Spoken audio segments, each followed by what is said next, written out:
Wow. The desert. I just figured there's a lot of noise so people would hear. Good evening, everyone. Thank you for making time to come to the Oregon City Planning Commission meeting tonight for August 14th. We have a different location, as you can see, and we should be very thankful to all of our city staff for getting everything organized and improvising in a situation where the main building that we meet in is being remodeled and some things are going on there. So thank you for bearing with us. We normally have neighborhood meetings and parties and other fun things in here, and this is going to be fun tonight as well. So anyway, thank you for attending. As you are aware, we have one hearing item. We have time on the agenda for public comments, and I think we will go to that now. We have one person who's interested in commenting on something that is not currently on the agenda. And would you like to come forward, sir?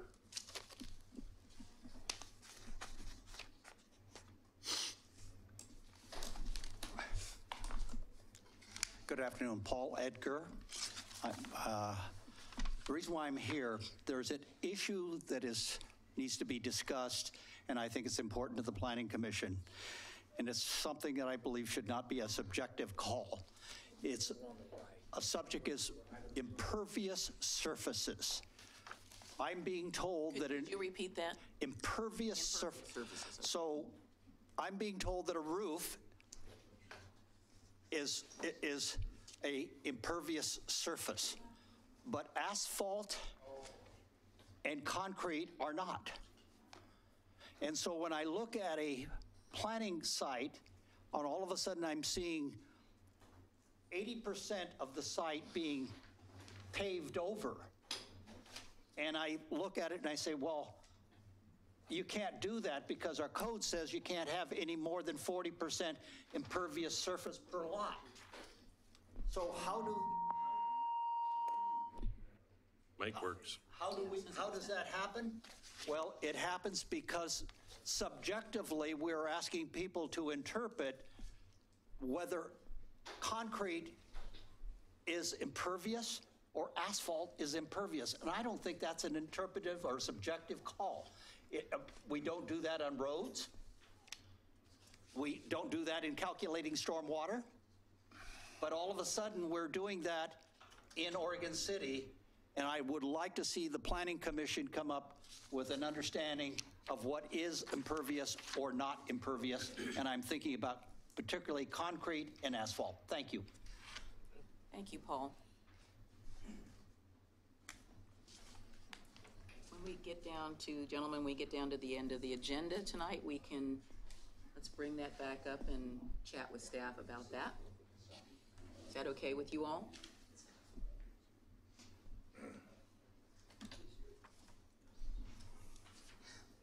A3, okay. All right. So I'm hearing no objections, we'll do that then. A short conversation. I know.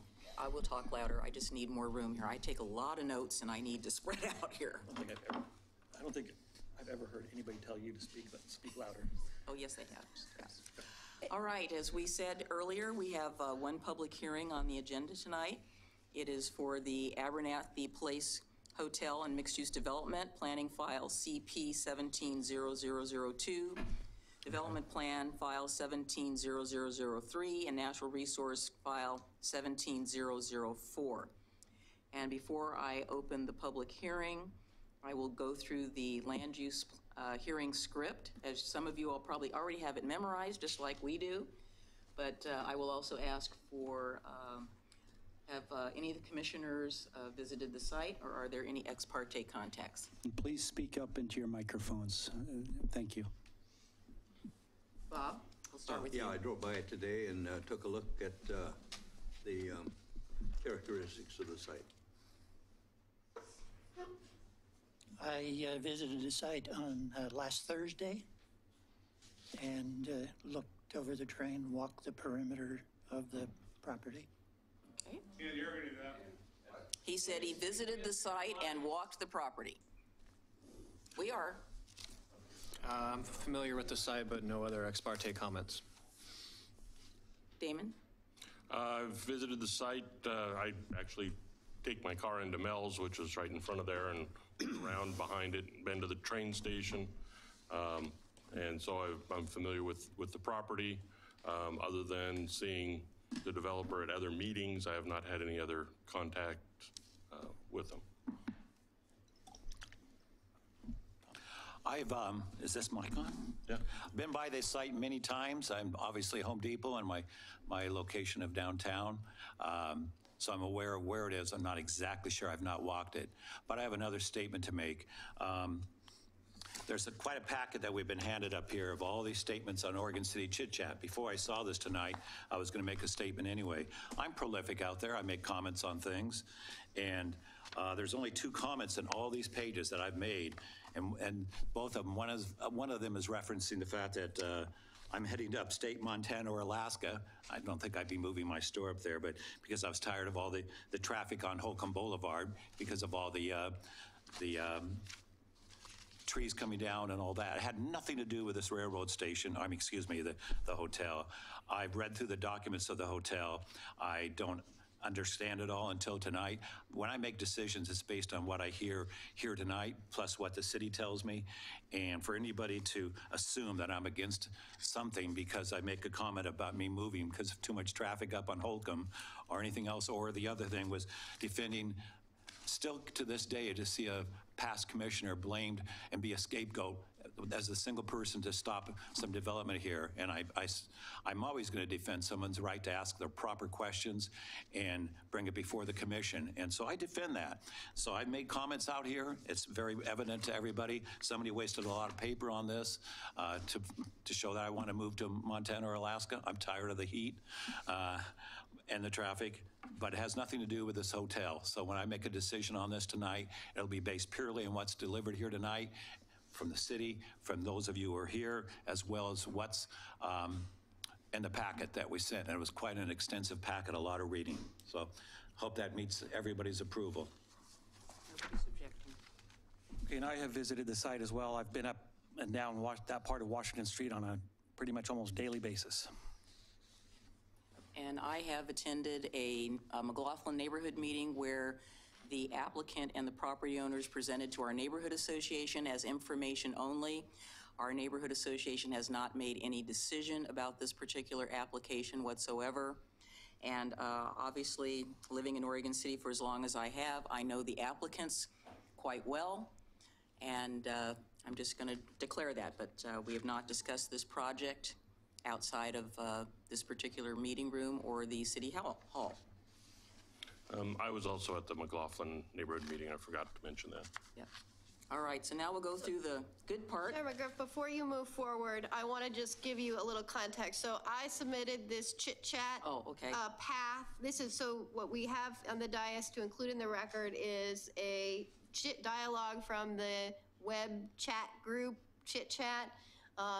A lot of it is irrelevant to this application, but there are some pieces that are, and so we put it in the record so you all can see it. And that's what Commissioner Gaia was talking about. So that's why I've added it to the record. I'm not familiar with the site. I'm not on that site, and I don't. I wasn't suggesting No, that. I'm just saying that I'm not. I wanted you to mentioned understand why we had it, and I was kind of ask you, why do we have this? Because I don't know anything about this particular site. All right, so bear with me while I take a deep breath and read this. So before you start, does anyone wish to question these commissioners about these disclosures? Seeing none, now take a deep breath and start. Now take a deep breath. All right, so we'll start. And I'm going to improvise a little bit because obviously we're not in the commission chambers and I'm not going to be able to point to things like I normally do.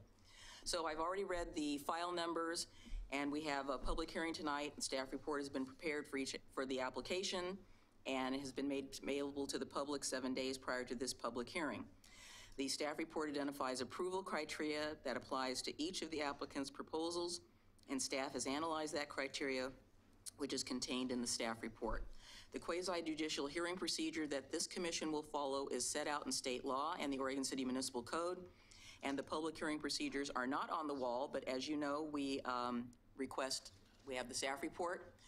We then have the applicant come forward. We then have questions of the commission from the commission to the applicant. Then we ask for the public's testimony. then the applicant can come back if they so choose and request some rebuttal testimony, and we can ask more questions. We close the public hearing. We decide we have more questions for our staff, we ask those questions. So if anybody has any questions about that procedure as we go along, just please let us know. I know it's usually right there, but it's not there tonight. So anyone wishing to speak should fill out a speaker's card and give it to the planning staff, and speakers will proceed. Well, they're in the pile, so I'll go get it to them when I get to them and read them when we get to them. So you should fill out your name and your address, and so that the city can notify you, particularly your email, if you would like to see, get copies of the record and the decision. For the public record, please begin all testimony by stating your name. Testimony and evidence, and I may emphasize this, should be directed towards the applicable approval criteria. If you believe other criteria apply in addition to those addressed in the staff report, identify and discuss these criteria and explain why you believe they apply to the application under consideration. A person may submit any written material while the public record is open for each application. Any written material received by the city staff during the time period which the record is open will be placed in that record. Written material submitted during the public hearing must be presented to the staff in order to become part of that record.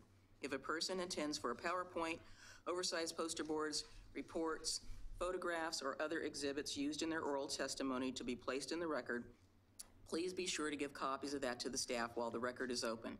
If they are not given to staff, they will not be included as part of the record. Any person wishing a continuance to present additional evidence and testimony or to keep the record open to respond to new evidence must make that request before the public testimony portion of the hearing is closed.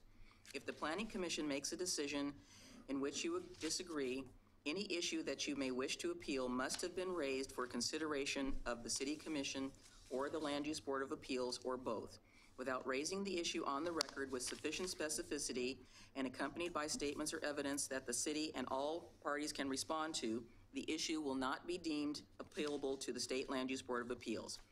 In addition, failure of an applicant to raise constitutional or other issues relating to the proposed conditions of approval with sufficient specificity to allow the local government or its designee to respond to an issue precludes an action for damages in circuit court. So we will open the record. I do want to emphasize again that the process will be, staff will provide the report, there will be public testimony, 15 minutes for the applicant, 5 minutes for representatives of recognized neighborhood associations, governmental agencies, and incorporated public interest organizations, 3 minutes for individuals, and 5 minutes for the applicant's rebuttals. There will be maybe questions by staff, discussion, or motion. And I will say that we will try to be reasonable. If you have something that's a little bit longer, we will not, I won't cut you off, but please bear in mind that there are a number of people here tonight who are here to testify, and we want to make sure that everybody has an opportunity to testify, and we don't want somebody to hog all the time.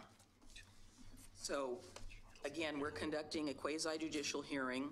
And again, let me emphasize that if you're going to come up and tell us that you like something, please address the applicable criteria. It's not a like or dislike thing. None of these applications are we like it or we hate it. We need to deal with the criteria because you help us make our decision. Anything to add, guys? Nope. Yes, sir. I just have a point of clarification. Is this the first or second evidentiary hearing? Because we had it and continued it. So this is the second. This is the second hearing. Yes. The reason why I ask is because we had a request for continuance. So at this point, since it's the second one, there isn't a mandatory requirement for the continuance. We have to make a decision on that. There is no mandatory request for continuance. There is no mandatory requirement for a continuance, but the issue will be whether new issues come in. Sure, yeah, I just wanted to make sure there wasn't a mandatory requirement that it's, okay, thank you. So Laura, it's my understanding we've had 2 requests for continuance. That's correct, and Pete Walter will talk about it a little bit more as well. Okay, perfect. All right, so I will open the public hearing, and Pete. Thank you. If you please. Thanks. Be anxious to hear your staff report. I have 29 slides. I'm going to go through them pretty quickly. Please don't. 7 parcels located at 415 17th Street, directly across from the end of the Oregon Trail Interpretive Center, The site has mixed-use downtown zoning. It's bordered to the south by 17th Street, Washington Street to the east, the train depot to the north, and the railroad to the west. Proposed development is for a general development plan in 2 phases on approximately 4 acres. The first phase, which is the detailed development plan, includes a 5-story hotel, 99 rooms with associated parking lot of 101 spaces, landscaping and street improvements, and this includes the preservation of the Hackett House, which is a historic structure that is used as an office. They're asking for a height adjustment on the hotel. Phase 2 consists of 131 multifamily units and approximately 9,500 square feet of retail space with parking. That will be the subject of a detailed development plan in the future. So we're approving a general development plan for both phases and a detailed development plan for the first phase, which is the hotel. Development does not impact the Natural Resources Overlay District. The applicant applied for a verification of that and submitted testimony, and a Natural Resources Overlay District application that shows that this is not within the NROD. No. The applicant has proposed 4 adjustments to the development code pursuant to the master plan, which I will go into later. These are all the chapters of the city code that we have addressed in the staff report. And this is the vicinity. This is an aerial photograph of the existing conditions on the site. You can see Washington Street, 17th Street. You can see Abernathy Creek here, railroad right-of-way. This is the train station here. Currently, the site has got some other uses on it. Where the hotel would be located for phase 1 is right here, which is vacant. Phase 2 area has existing uses, including a Ballot storage facility, dog grooming, auto upholstery, and some other uses there listed here. Welding supply shop. This is a general phase plan, which shows where the hotel would be located, and then the second phase of the mixed-use buildings and retail area. The Hackett House is located here. The Historic Review Board has already approved the landmark change for the Hackett House, so the parcel size for the Hackett House was shrunk, and that decision is in the record. This is the phase 1 site plan. I have a better. You're not going to review that? Yep. This is a better picture. I can go back to the Hackett House decision if we have time. So the Hackett House has an existing parking lot, and then 17th Street would be fully improved with, on its side of the street with sidewalks and curb gutter. There are not a lot of changes proposed to the Hackett House landscaping, with the exception of buffering the site from the hotel with new, larger trees. The new parking lot for the hotel would be located slightly to the west of the current entrance to the Hackett House, and the circulation pattern provides the principal means of vehicles going into and through the site. And they will be able to get to the parking lot via this rear access drive.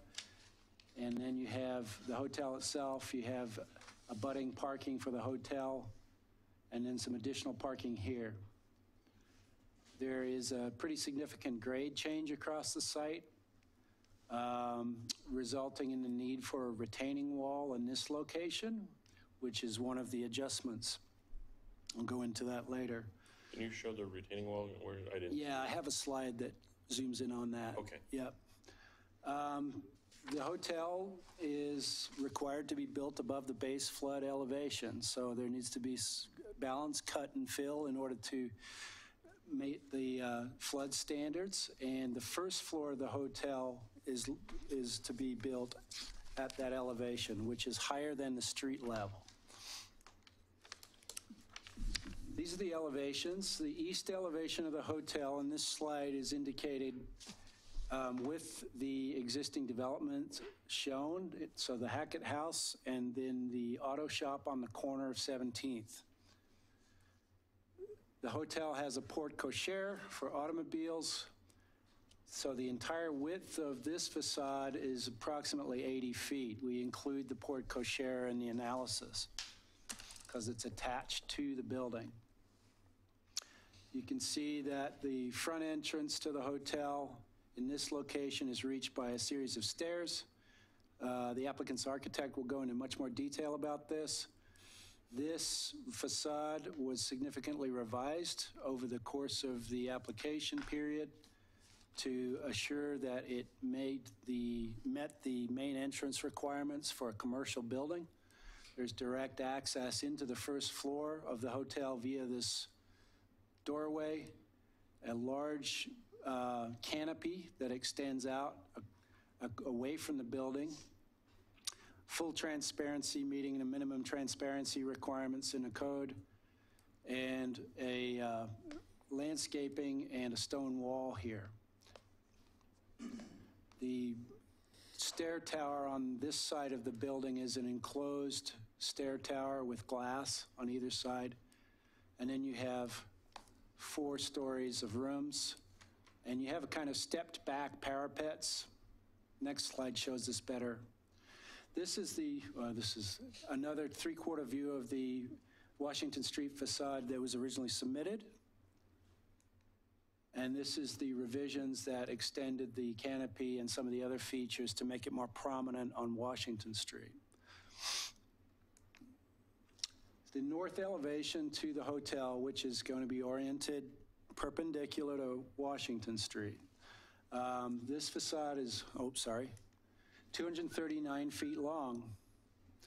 And you can see that the lobby level is built above the base flood elevation. You can't read that, but that's what that says. So this is looking from the parking lot towards the new parking lot towards the hotel. And you have an elevator tower, which is the highest point of the building. And so we'll go into that in a little more detail. This is the south elevation from 17th Street, indicating the Hackett House. So essentially, when you look at the site plan, the hotel is located on a flag lot. And so there are 2 lots that will be, the Hackett House will be sitting on its own lot following a lot line adjustment. And then this commercial development is not part of the application. So the portion of the hotel that's visible from 17th Street is this section here, which is where the swimming pool is at the back of the building. And this is where the parcel for the hotel actually touches the frontage of 17th Street. And then the rear elevation is the one that faces the railroad right-of-way. And this is the view from that elevation. This is not a very good rendition, but this is the tree mitigation plan that was an excerpt from the arborist report. The report indicates that there are 41 trees on the site greater than 6 inches diameter breast height. Of those, the proposal is to remove 25, and there would be a requirement for 168 mitigation trees. The applicant did not respond to all of the sections of the code relevant to tree mitigation. So we're conditioning the application to select one of the options for tree mitigation, one or more of those options, and that includes planting trees on site, planting trees off site, or paying fee in lieu for the calculation of trees. Excuse me, did I hear you say correctly that they did not address this? They addressed Chapter 1741, but did not choose an option for tree mitigation. Thank you. Which is, in my opinion, a flexible way to do it because trees are a dynamic part of any site plan, and the closer we get to construction plan review, it's much easier for us to condition the application to provide a estimate of the number of trees on that site at that time. The landscaping plan provided by Koch Architects is exhibited here, and you can see that the landscaping that's proposed includes parking lot landscaping. We have code requirements for perimeter landscaping in the parking lot, interior parking lot landscaping, a site landscaping requirement, and every area that is not impervious surface or covered by buildings is required to be landscaped under our code. Now I'll go into what the adjustments are that are being requested. These are the adjustment criteria that are talked about in the staff report. Adjustments to the development code can be approved through a general development plan process, provided these criteria are met. They require that the adjustment would equally or better meet the purpose of the regulation to be modified, that if more than one adjustment is being requested, that the cumulative effect of those adjustments is consistent with the purpose of the zone. Goal 5 resources must be protected, any impacts mitigated, and any environmental zones must be protected. The first adjustment is the building height one. I'm going to spend the most time explaining this. Within 500 feet of the end of the Oregon Trail Interpretive Center, there is a height limit of 45 feet. And that applies in the mixed-use downtown zone for these 3 areas that are indicated in the code. The definition of building height in our code is the finished grade along the street front on Washington Street. But this building must be built above the base flood elevation. So we are automatically requiring that structure be built 10 feet above where the street is. They're electronic, don't touch that. Yeah. So based on our analysis, the proposed building, based on the code definition, would exceed the 45-foot height limit by 21 feet from the average finished grade along Washington Street. If you were to measure that from the base flood elevation, it would be 14.6 feet. And that proposal is for phase 1 only. Height considerations that we've discussed in pages 51 and 52 include the mixed-use downtown zone and the purposes of it. The regional center, the mixed-use downtown zone was adopted to implement one of Metro's regional center designations, and the relevant goals and policies of the comprehensive plan. The End of the Oregon Trail Interpretive Center has not been designated as a designated cultural or historic resource, and we have not been able to find any specific statements in the comprehensive plan or zoning code regarding the intent of the 45-foot height limit. But the height restriction suggests a general intent to provide a step down in building height in close proximity to the EOT. As discussed in our master plan adjustment criteria, comprehensive plan policy 5.22 relates to the preservation of scenic views, and although not controlling over this decision, staff finds that it provides some relevant context for the additional height restriction imposed with respect to the EOT. The Lloyd Hill of the Hill Architects provided this diagram based on our code definition for the height limit. So the highest parapet base is 110.47 feet. The average elevation of finished grade is 44.4 feet. 110 minus 44 is 66 feet. And that is the height that's proposed, and so it's about 21 feet over the height limit, if you calculate it that way, which we feel is the most conservative way to measure the height.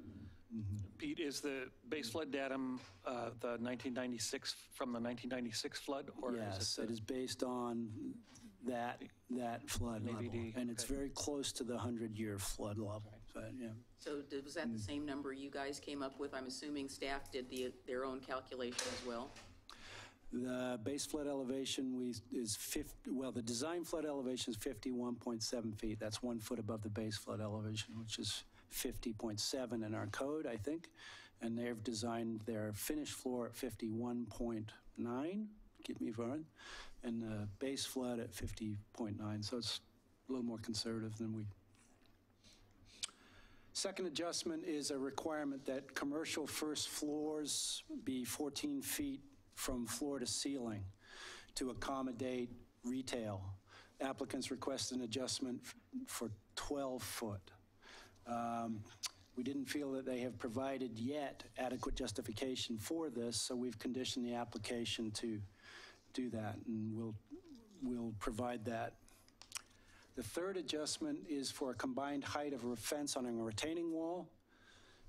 When you build a fence or a wall on top of a retaining wall, which is something that holds back earth, we have a combined height in the code of 8.5 feet. They're requesting 15. And it's for this location here. And the fourth adjustment is for the multifamily building in phase 2. And this is a requirement to project or recess the windows of those multifamily buildings 2 inches from the wall plane and provide 4-inch trim minimum. So we don't have a detailed development plan for the hotel yet, but the applicant is requesting that this criterion be adjusted, and we've recommended that they propose additional mitigation to offset that for the multifamily buildings. And that could include minimum transparency, higher quality materials, greater articulation or modulation, or landscaping. Can you go back to that? Yep. What is it that they're proposing that's different? What is the adjustment? Right. They don't have like computers.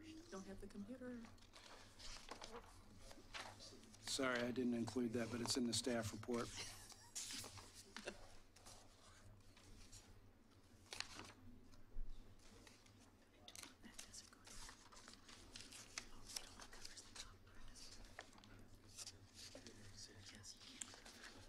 So they've requested an exception that wood-framed walls with exterior wall finishes projecting less than 3.5 inches from the face of the wall sheathing shall not be required to recess or project windows from the facade.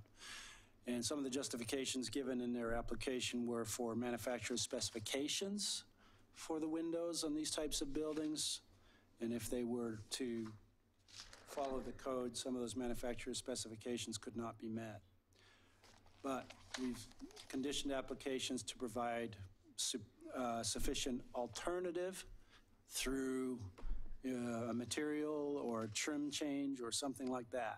And there's different manufacturers, Different obviously. manufacturers, potentially. Okay. Yeah. Does that help you, Damon? I'm still trying to put what he said in English. Me too. Well, the point of this is to provide visual interest through shadow lines on windows. So when the sun's shining on the building, it has real significant look to the windows. And you don't have the mirror effect of a wall of windows glaring. Right, it's not as boring as a flat facade.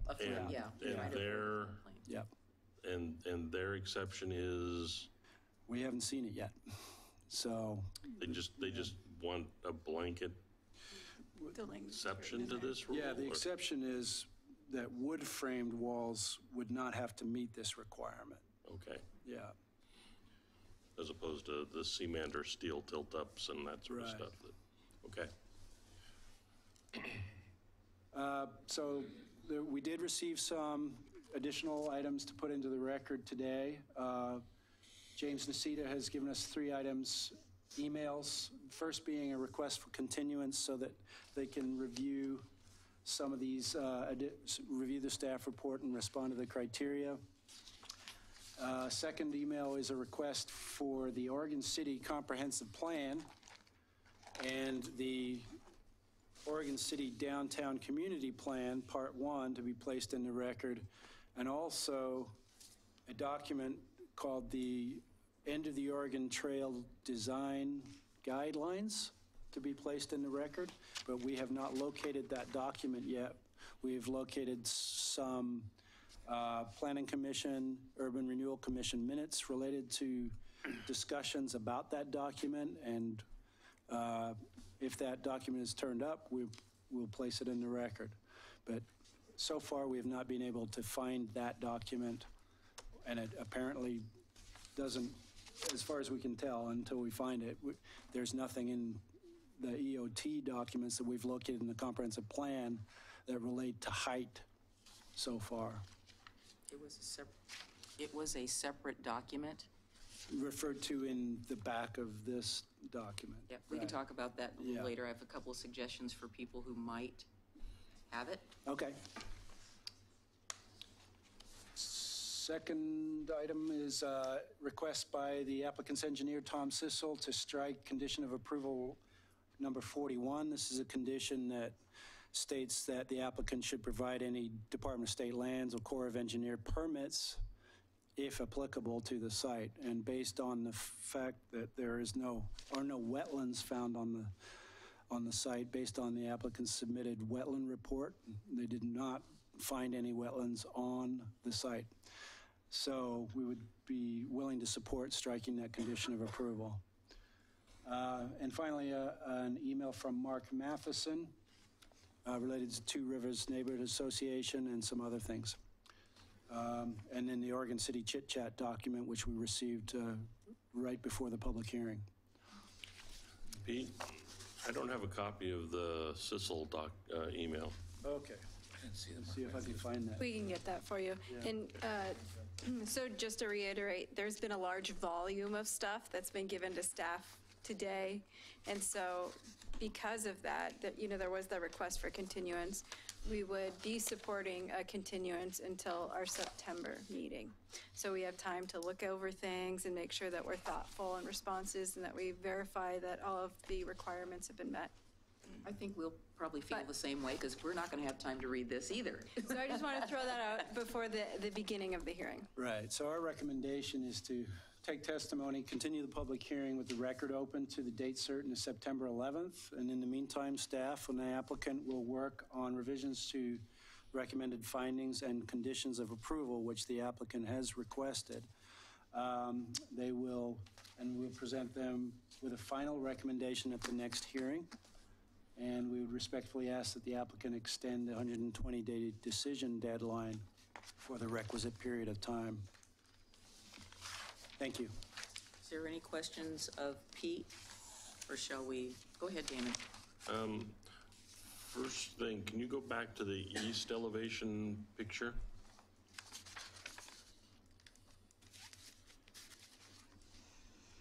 This one? Nope, keep going, keep going. There. That shows Washington Street being elevated. Is that the case, or is that just artistry in motion? I believe Because Washington Street does not slope up in the area where the hotel is proposed. It slopes down. Right. I think we should have the applicant's engineer address that. Okay. Yeah. I just wasn't sure if it was just, okay. And then the tree mitigation picture? Yeah.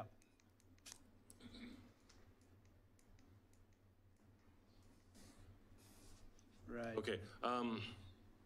So I just kind of, for the record in general, 168 trees were required to be put in because 25 trees greater than 6 inches are being removed. That's the equation, basically. That's the calculation they came up with. What is the caliper of the trees that are going to go in versus, we're taking out 25 6-inch trees, that means 168 what-inch trees? Well, they're minimum 6-inch caliper in order to be qualified as a tree under our code. So they could be bigger than that. And the minimum caliper of replacement trees is 2-inch caliper. Okay, so You know how we feel about that. the 168 could be less if they put in bigger than 2-inch trees, like to screen between Hackett and the hotel. If they put in 4-inch trees instead of 2-inch, then they don't have to do 168. They have to do whatever the math says is the difference. Yeah, that's been done in the past. I just kind of letting it get out there that they don't have to necessarily find 168 holes. Right. If they put in bigger trees or Sure. Do things that, with the site plan, things can change that number. Yeah, yeah. Okay. We have done, a total inch caliper calculation, and then Yeah, I mean, all for agree quick on- layman things, they're taking out 200 inches worth of trees, so they have to put 200 inches worth of trees back in the system. And whether that's one 200-inch tree or whether it's, 201-inch trees, whatever, I mean, we have a minimum, but but that's the basic idea behind what's happening. It's the basic idea, and then a certified arborist may recommend alternative species and that sort of thing. Yeah, we have a list of approved species in our plan. For street trees, and then a lot of the on-site trees would be the recommendation of the landscape architect or the arborist. Yeah, okay. Yeah, so just to summarize, the bigger tree you remove, the more you have to replant in mitigation. So it's not a 1-for-1 ratio, and then the minimum caliper is 2 inches. Yeah. And I think staff knows very well what our position is on that particular issue. We've repeated it many, many times that about 2-inch caliper trees, we don't feel that that's adequate. Bob, Vern, want to go on? Save questions for later, or would you like to answer some questions now? Well, I just have one. The word adjustment, is that being used instead of variance? The criteria for an adjustment are reserved for master plans. A variance could be for, a development that was approved within a 2-year period. Since they're proposing a master plan, they can request an adjustment at the general development plan level for any future phase. It's similar. It's still the same type of hearing, and the criteria are somewhat similar. Yeah. Pete, are any changes to the comprehensive plan or code being made to this as a part of this development? Any changes to the comp plan or the code? No. Okay. No. They, I think so. So we're not talking about an issue of use as opposed to site design and standards? Yes. So the uses is approved? Uses are permitted in the mixed-use downtown zone. Okay. Yeah. That issue's been solved and is a matter of policy that the city's adopted? Yes. Okay. You were going to go over the Historic Review Board information, please. So, going back to the Hackett. There may be members of the public who did not attend that meeting. Yeah, sure. In the staff report, we made reference to the Historic Review Board's decision about the Hackett House and the landmark. Pardon? Page. Yeah, I knew you were going to ask that. I can find it later. Yeah, okay. Do you have any slides on that? I don't have any slides on that. Can you It's include just that at the next hearing, please? Sure.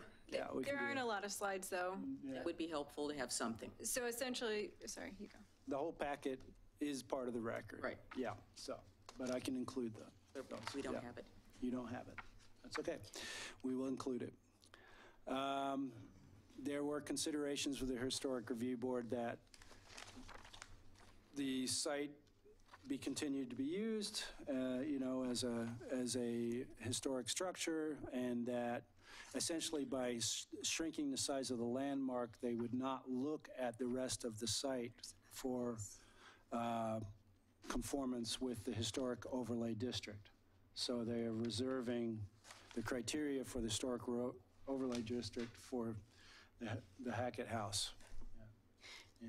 So the Hackett House is an individually designated structure outside of a historic district, and the applicant previously went before the Historic Review Board to look at the space of that designation, and the Historic Review Board shrunk the space of that designation. They reduced the size of the lot. They reduced, so there was no lot line adjustment, but it was the reduction in the designation of the individually designated site roughly includes the lawn area. There is a reference on page 27. There's also an additional reference on page 34.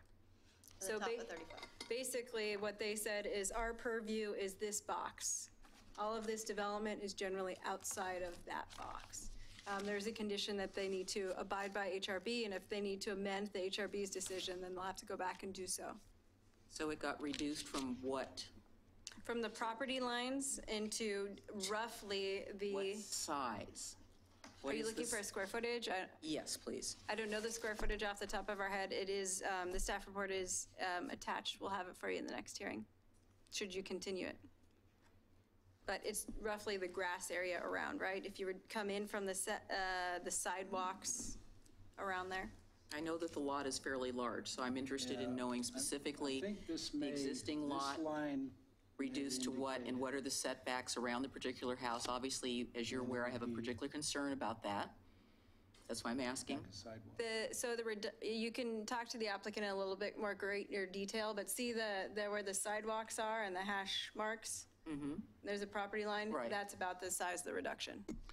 So I was just curious, I just want to piggyback onto Denise's comment about the surveys of each of the individually designated buildings.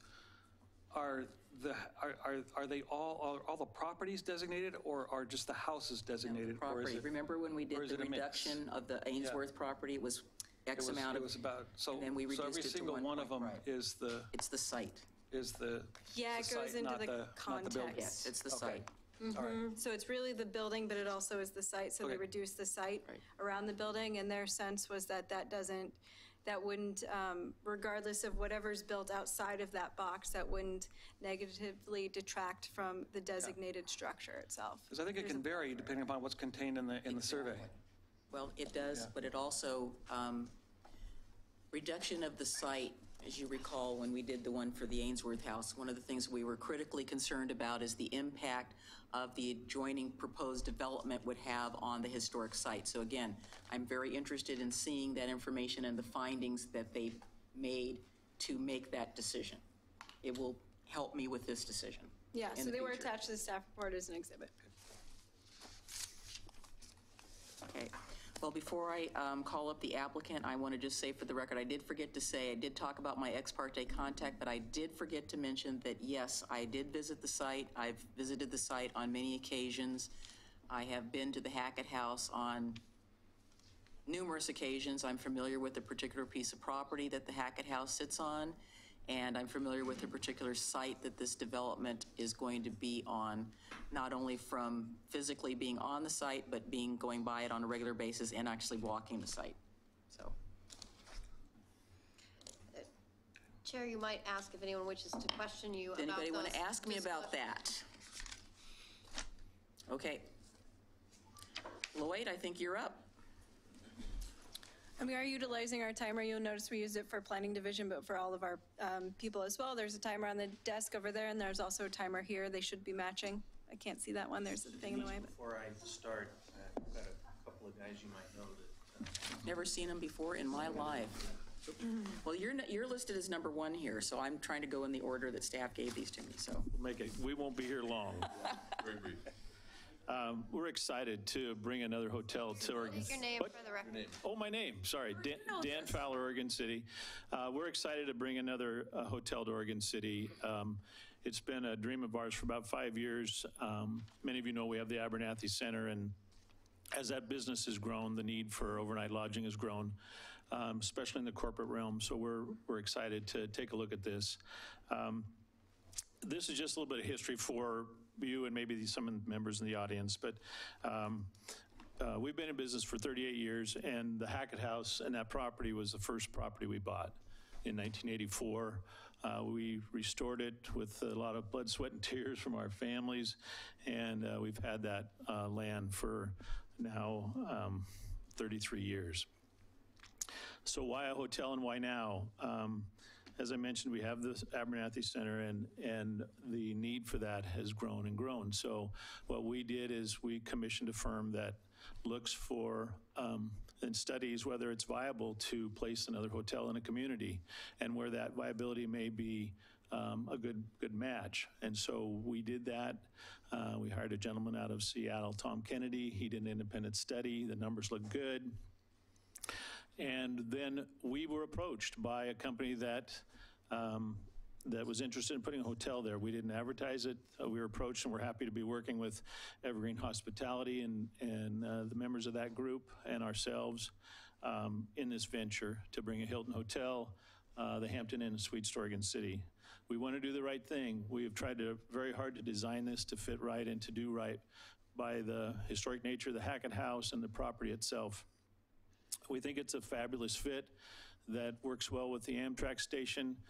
for commuting. It works well with the end of the trail. It works well with the businesses in the area, not just ours, but the Grano Bakery and Oregon City Brewery and the businesses there. The customers that will be staying at the hotel will be shopping in Oregon City. As the Legacy project develops and continues, I know there'll be people that are be staying here and walking down Main Street and shopping and having lunch and dinner. So we think the community is ready for this, and we're excited to bring it. We envision that in another next 5 years, there are probably 2 or 3 more hotels. Our community is changing, and this is the beginning of it. That's a little bit about kind of why and how we're here tonight. And Mark, you want to say a couple things? We'll introduce our group. My name is Mark Foley, and I am from Oregon City. And tonight, we'd like to thank you for considering our application. We kind of open a new chapter in history here.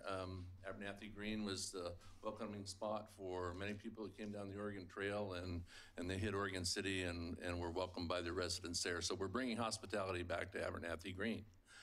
Tonight we have some of our consultants with us. We have Tom Sissel, who's our civil engineer, Michael Ard, who's our traffic engineer, and Stephen Cook, who's our landscape architect, as well as our presenters tonight will be Lloyd Hill, our architect, and Michael Robinson from Purchase-Cooley, our general counsel, in case you have any land use questions. So I'll turn it over to them. Okay, thank you. So Lloyd, you're back up. I am back up.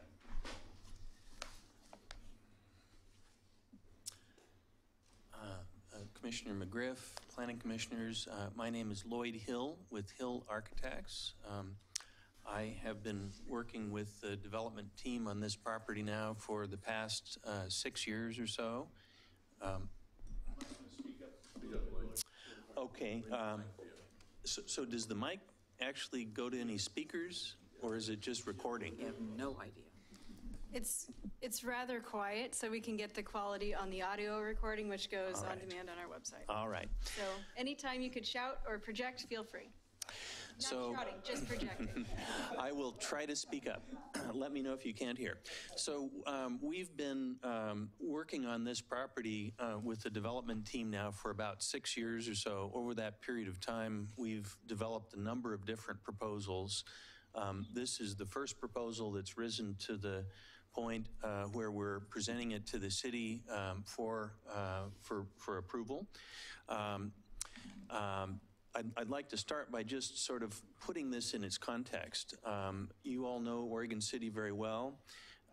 You know, the site is really at one end of the historic downtown, grid here with Willamette Falls and the Legacy project at this end, and the bridge here, and the downtown Oregon City. As you know, there's been development happening out at the Cove here, with more development, we believe, on the way. The Abernathy Green area, which encompasses the landfill and the mini golf area and some other properties, we think is a big opportunity that will hopefully unfold and create really transform this neighborhood over the next generation. And we think this project is right at the intersection between the current downtown grid and okay, there we go. So where do I point this to make it change?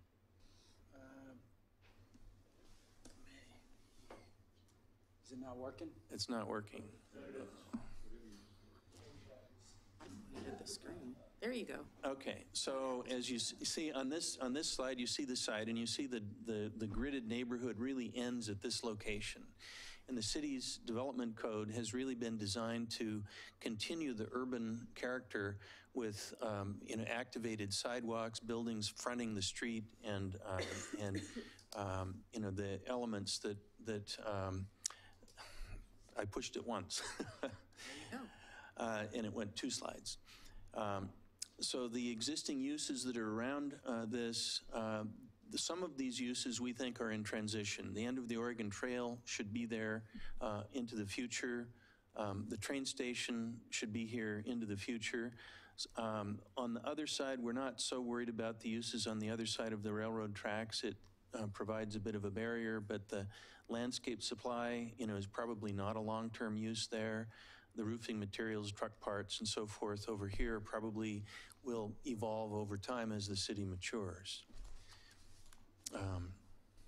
You've seen this slide that shows the existing uses on the site. Just to walk you through a little bit of the thinking about why the hotel goes in this location. There was some discussion about the 100-year floodplain. This corner of the site is out of the 100-year floodplain. The rest of the site is in the 100-year floodplain to one degree or another. And you're right, one of the commissioners commented that Washington Street looked like it was wrong.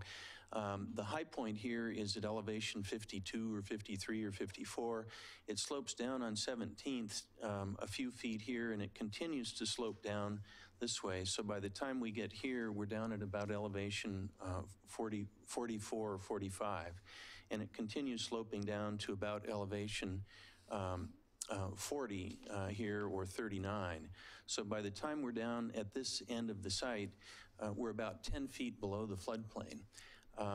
In a hotel, one of the important criteria, there are exceptions, but the vast majority of hotels have the ability for somebody to pull up in their car right near the front door, get out of their car, walk into the front desk. And for Hilton hotels, this is a Hilton Residence Inn and Suites, that was an important criteria for them. Since the street is down 6 or 7 feet into the flood zone, it just didn't work to have the front door to the hotel right down on Washington Street. So as we designed alternatives for the hotel, one of the things we did early on was to meet with the Historic Review Board for a design advice meeting. And we had evaluated 3 or 4 alternatives for the hotel. One alternative had an L-shaped hotel that wrapped around the backside of the Hackett House. That would have met something that met the height requirements for the city, the 45 feet, but it was viewed as not being ideal by the Historic Review Board because it had this existing house with a big building wrapping around on 2 sides of it. Another alternative that we looked at was more of a T-shaped hotel, which would have actually required the Hackett House to be picked up and moved to another lot on the other side of Washington Street.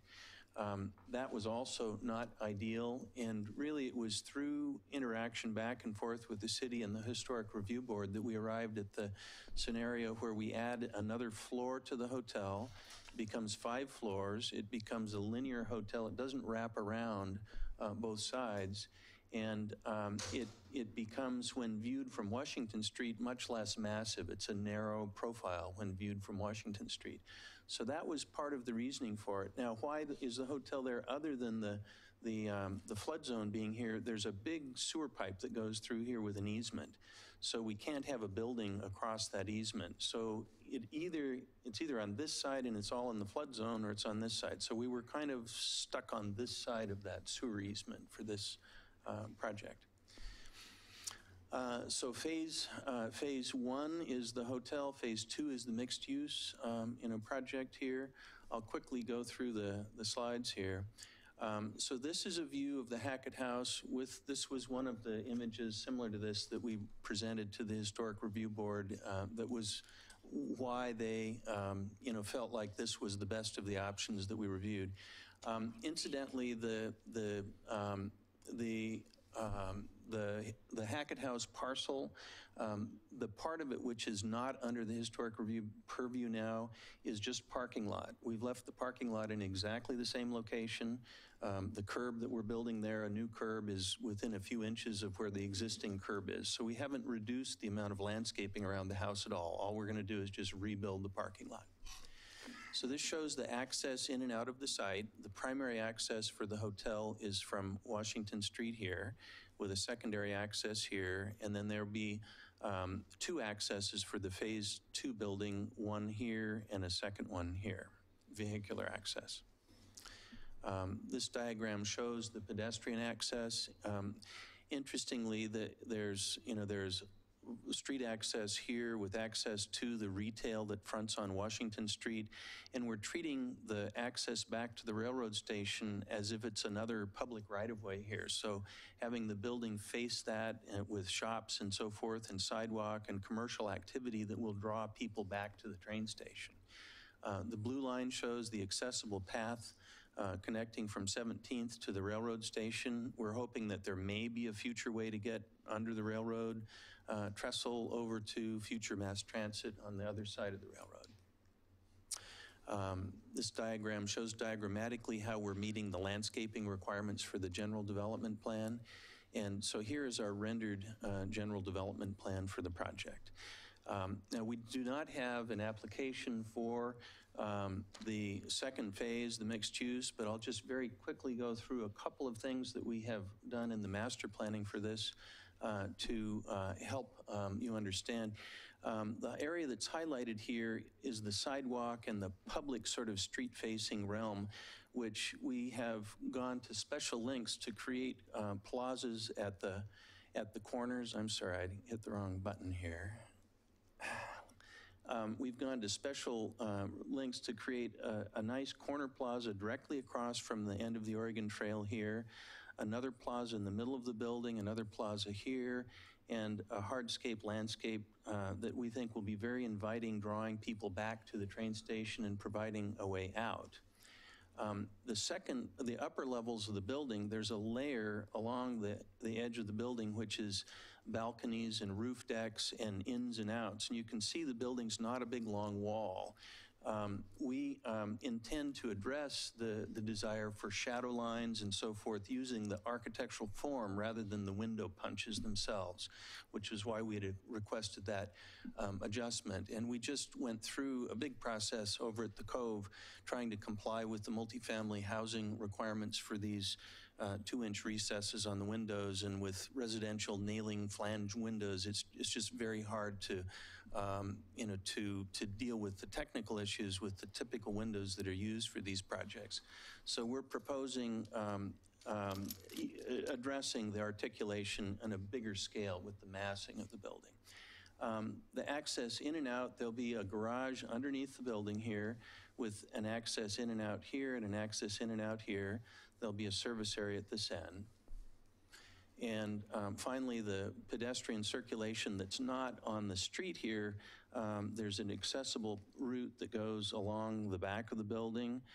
It will connect to the first phase over here with additional pedestrian circulation here. And this is the pedestrian route that goes from the lobby out to the parking in the back. So this is part of the site plan that is phase 2, which leaves us with phase 1. And I'd like to present the design that we have, our detailed development plan for the hotel.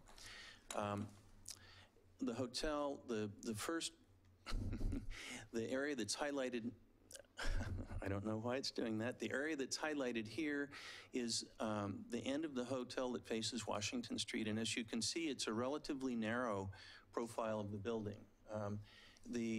Rather than reducing the height of the building here, we're reducing the mass of the building by having a narrow profile facing the street. Here is a view from Washington Street of this end. We've gone to quite a bit of length here studying this end of the building and have included a large amount of windows to meet the city's transparency requirements. We have high quality materials, native stone, some wood siding or something that looks and feels like wood siding. There's a discussion about artwork. This is the wall that we're talking about here, to have some kind of a historic interpretive art piece that would be substantial. We don't know exactly the size. It might be 6 or 8 square feet, or it might be 15 or 20 square feet. But over the course of the next year, as the project is in design, the idea is that we'll develop and review with city staff options for this interpretive art piece located on this wall and come up with something that everybody can be very excited about here. So going around the hotel, the area that's highlighted is outside of the meeting rooms, and it's at an upper level. here's what it looks like from the outside. This is the Plaza Area, which it's up above the street level about 6 or 7 feet or so. And the parking will slope up, gently here, so you can still walk up the sidewalk. But that creates an outdoor breakout space for the boardrooms and meeting rooms that are not unlike a bigger version of the room that we're in here tonight. Well, there we go again. This area that's highlighted is the Porte-Cochere drop-off area, and it looks like this. And it's located as close as we can have it to the street, but still get it out of the floodplain. And we have articulated the building, the height of the building. There are parapets that project, up higher and ins and outs to the building. The window pattern that we have in the building, if you think about the historic buildings in downtown Oregon City, there are a few brick buildings downtown, but the majority of the buildings are plaster buildings that have punched windows that are more or less the same proportion as these windows. And so we've looked at the historic, character of the downtown and tried to use similar themes. So this area towards the rear of the hotel, as we get past the Porte-Cochere, this will be next to the swimming pool. There'll be an outdoor plaza. This is not a rendering of this. It's intended to give you a feel for the sort of scale here. There'll be some screening, but hardscape and landscape outside the swimming pool. And finally, we have the Hackett House area, which is behind the hotel. We're adding some significant large evergreen trees to create a backdrop here. This edge of the parking here, that's exactly where the existing parking is right now. So this part of the site is currently parking for the Hackett House, and it will remain parking for the Hackett House. We're taking the existing house with the existing landscaping around it and just updating and refreshing the landscape with new irrigation and new plantings.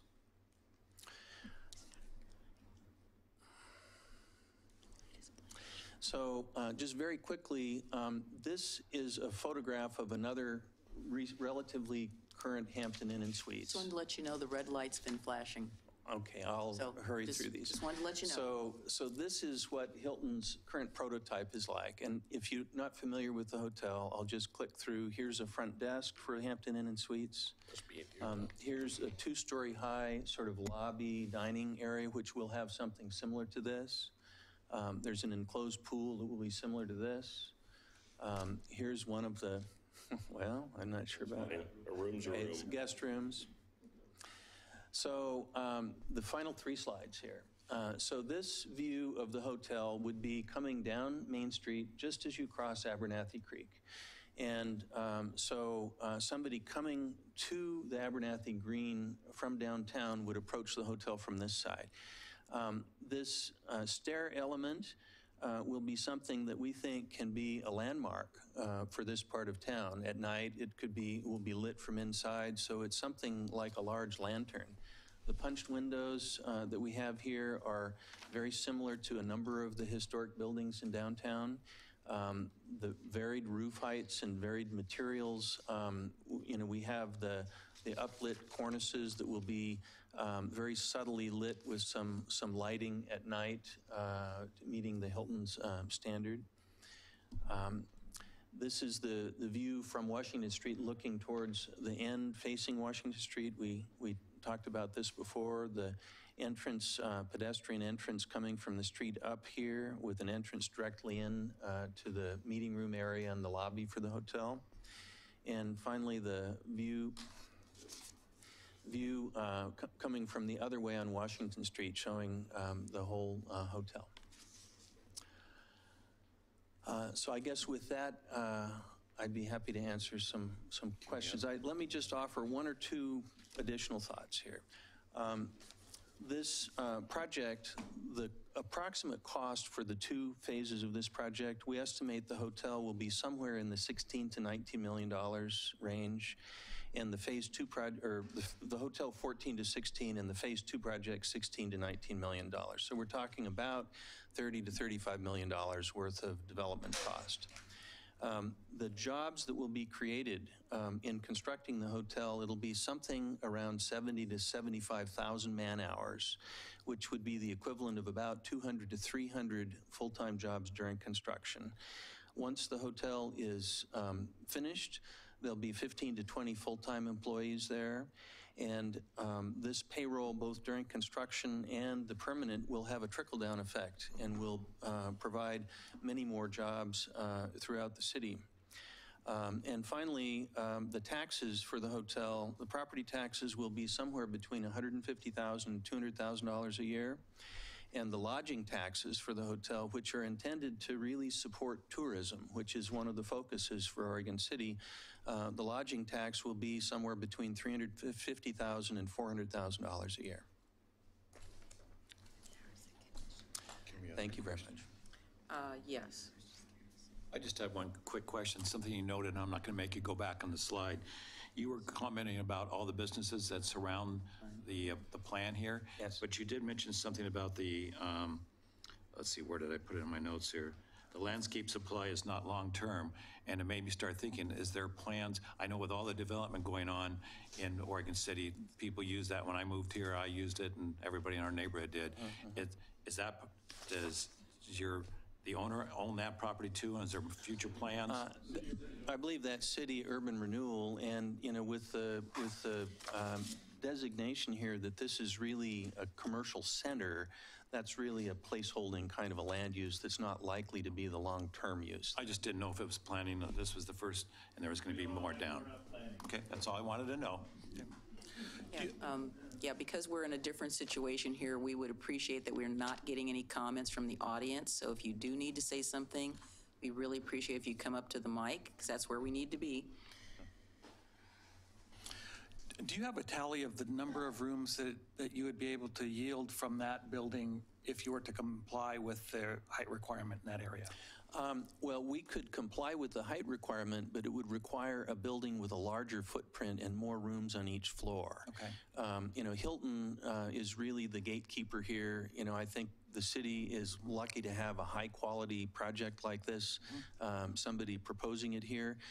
They really need to get about 100 rooms, more or less, here. And we have, there are 20-some rooms on the, 22 or so, 24 rooms on the top floor. So we really, if we take the top floor off, it kills the viability of the hotel, so we would need to redesign with a larger footprint. Okay. On grade. All right. Yeah. This is a Hampton Inn and Suites, and I know Hilton also has other lines of hotels, some bearing the Hilton name, and I believe there's even one under this as a more bargain-priced offering. Can you speak to what Hampton Inn and Suites is in that relationship? I'm not sure I'm the best person to do that, but I know a little bit about Hampton Inn. Hampton Inn is, it's a product line that is a bit upscale. It's targeted at both the business traveler as well as the vacation traveler. I think there were a number of different flags, if you will, that were evaluated for this site. And, this was seen as a very desirable flag and something that I think the city is fortunate to have, this, being proposed compared to some of the alternatives that are lower room rate, lower quality, and so forth. It's an upper mid. It doesn't have a full service restaurant, but they do have breakfast and wine bar and those kinds of things. Yes, Vern. Can you or someone else talk a little bit about the timeline? When it might, and I realize you can't nail it to Sure. the 6 months or 1 year, but when it might start and... Well, we've been asked to proceed with the construction documents here. So we have construction documents finished, ready to submit to the building department for building permits. So really the critical path right now is the land use approval. As soon as the land use approval is ready, we'll submit the construction documents. In fact, we did submit the public improvement documents a couple of months ago to the city with hopes that they could be reviewed ahead of the hearing. which didn't happen, but they're ready to go. So we would love to be in construction this fall, and the hotel will take something on the order of 15 months to complete. Good. So it's not going to be ready for the eclipse?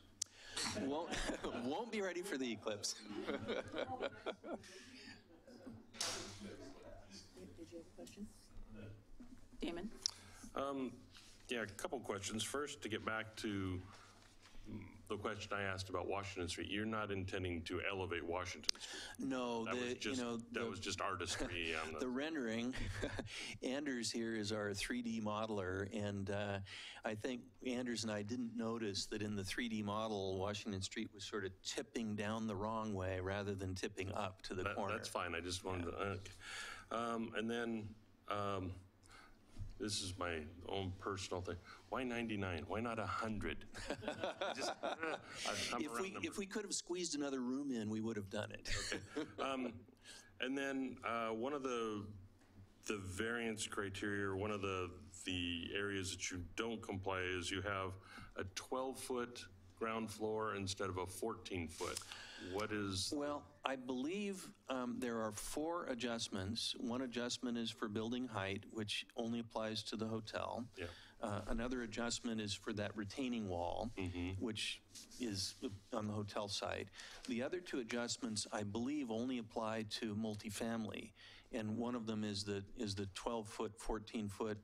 In the multifamily zone, they want to have 14 feet high in order to allow for retail spaces. So our thinking about the 12-foot high there, we'd like to have the retail align at the street level at the sidewalk.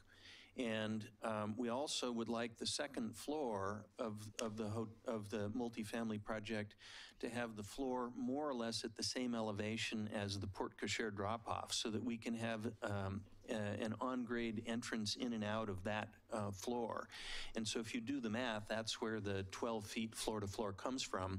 We think it makes sense in this case because the depth from the sidewalk back to the parking is only going to be 20, 25, 30 feet deep. It's going to be quite shallow. And so there'll be plenty of light, and I think we can come up with architectural solutions for the ductwork and other things that, typically drive the taller floor-to-floor heights, for this kind of a situation. So we were anticipating those things when we requested that adjustment for the future design of the Phase 2 mixed-use building. And the 4th adjustment was the window thing, which we kind of touched on. Right. We're planning on doing a really killer design on the building here where you're not going to feel like you lost something by not having the windows recessed 2 inches. Okay, thank you. Tom, did you get a question or two answered? I have nothing else. I'm going to go ahead and hold my questions for later. Okay. So thank you very much. All right. And again, we're going to start calling the little names, not the little names, but the names on the sheets here. Thank you so much for filling these out. And please, thank you so much for making them very legible so I can actually read them. And appreciate your, again, being here. And again, just a reminder, we are looking for your testimony to be addressing the criteria that are set forth in the Oregon City Municipal Code, Chapter 17. So Scott, get to be first. Pete, do we have a criteria slide like we usually do? I just hope I can, if I'm speaking the right words. My name is Scott Guptill. I'm a resident of Gladstone. Thank you for the opportunity. Say your last name again. Scott Guptill. Guptill. Damon will tell you how to spell it. Yes, I have the spelling if you need that. Okay. Guptill. Pretty good at names. I'm here in support of the project because tourism is economic development, and Oregon City and the Gladstone area needs a hotel like this in order to continue to improve. And as you look at the project, we need something at that end of town that really opens it up. If you remember back, the Kruger Lumberyard had a mural of Mount Hood, and that was a great welcoming on Washington. Well, now it's not, and it's kind of an area that needs some improvement. This project will add that. And another thing that I think is important is the development of the sidewalks. If you've driven down Washington Street at kind of an area like a pit row where cars come out of any number of places and different things. And so in a project like this, it'll improve the area, provide jobs, economic development, and make Oregon City a better destination location. So I thank you for your time. I hope I followed the guidelines. Danielle? Again, we are looking for testimony that's directed towards the criteria.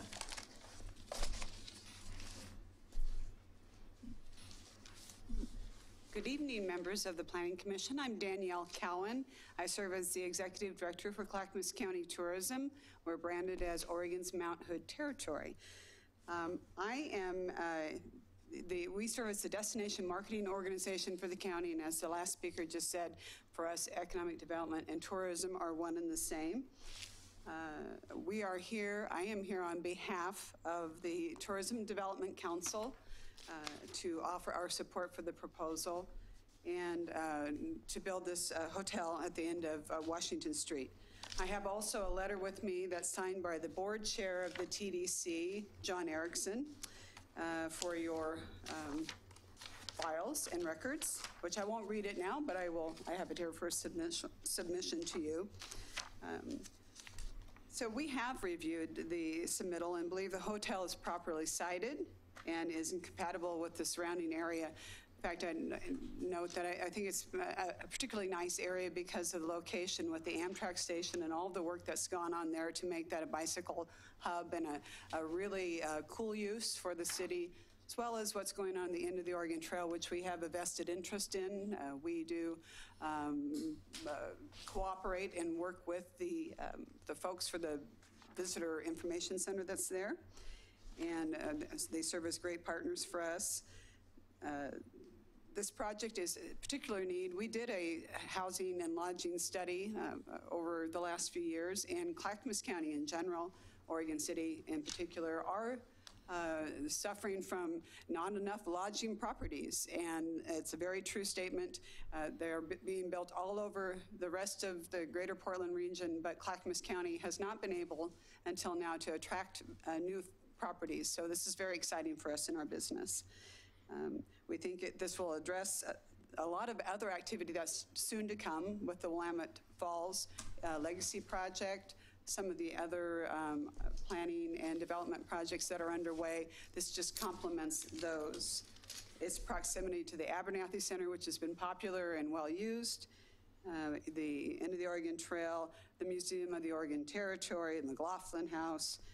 This proposal will support tourism in Oregon City and Clackamas County economies.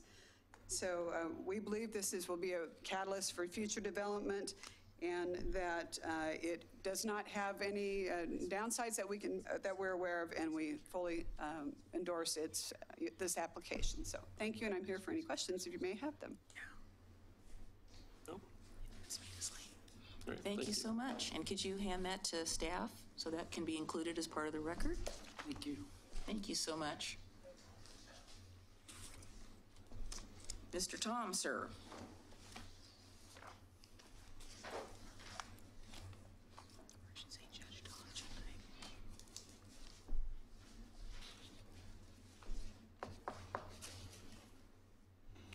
Sorry, it's almost past my bedtime. Uh-oh.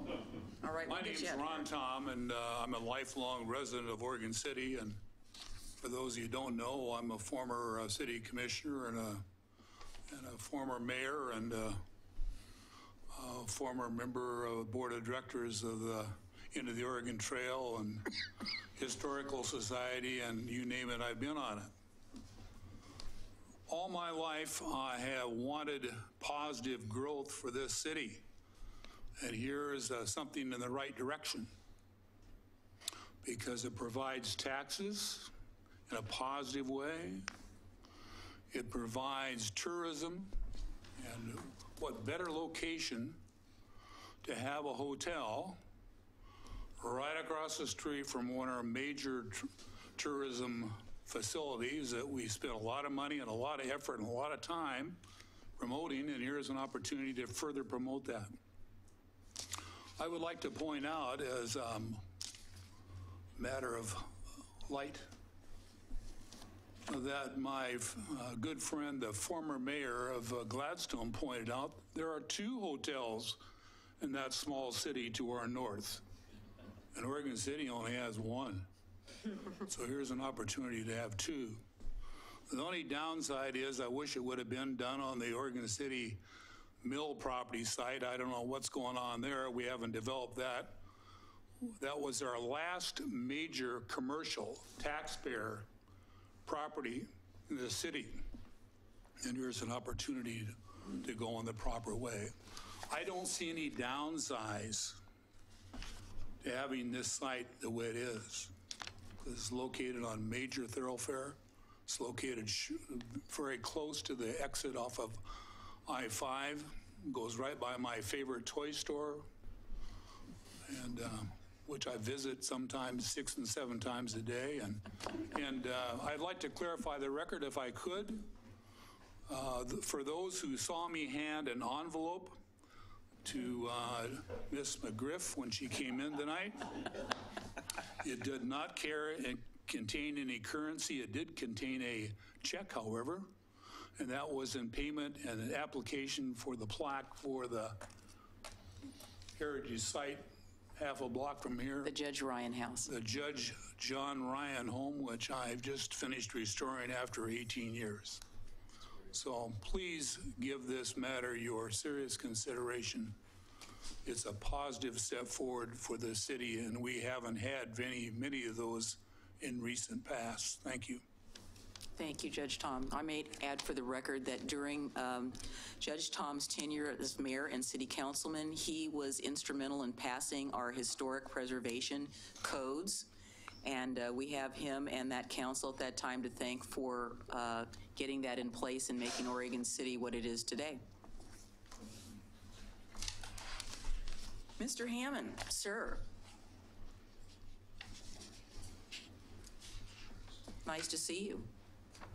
Well, very nice to be here. Over the years, Be sure to introduce yourself, even though I did. In rooms like this. No, you need to. I'm Jack Hammond. Yes. I reside at 32032 South Barlow Road, Canby. Actually, it's closer to Molalla. I'm a member of the board of directors of Clackamas Heritage Partners, and we are the operators and the stewards of the End of the Oregon Trail Interpretive Center. Our board has carefully reviewed the proposed general and specific development plans that are being submitted to you today, and we respectfully request and recommend to you that you approve both plans. We base this recommendation upon our findings that these developments are in the best interests of Clackamas Heritage Partners and the End of the Oregon Trail Interpretive Center. Board member and President Dan Fowler did not participate in this board action because of his interest in the property. The executive committee of Clackamas Heritage Partners concluded that there was no conflict of interest in the submission of this letter, and we, the board, concur. Specifically, the board adopted the following findings of fact. The first, that features of the hotel development consisting of wood and native stone, its classical architecture style, and historical references to the End of the Oregon Trail will be fully compatible with the EOT site.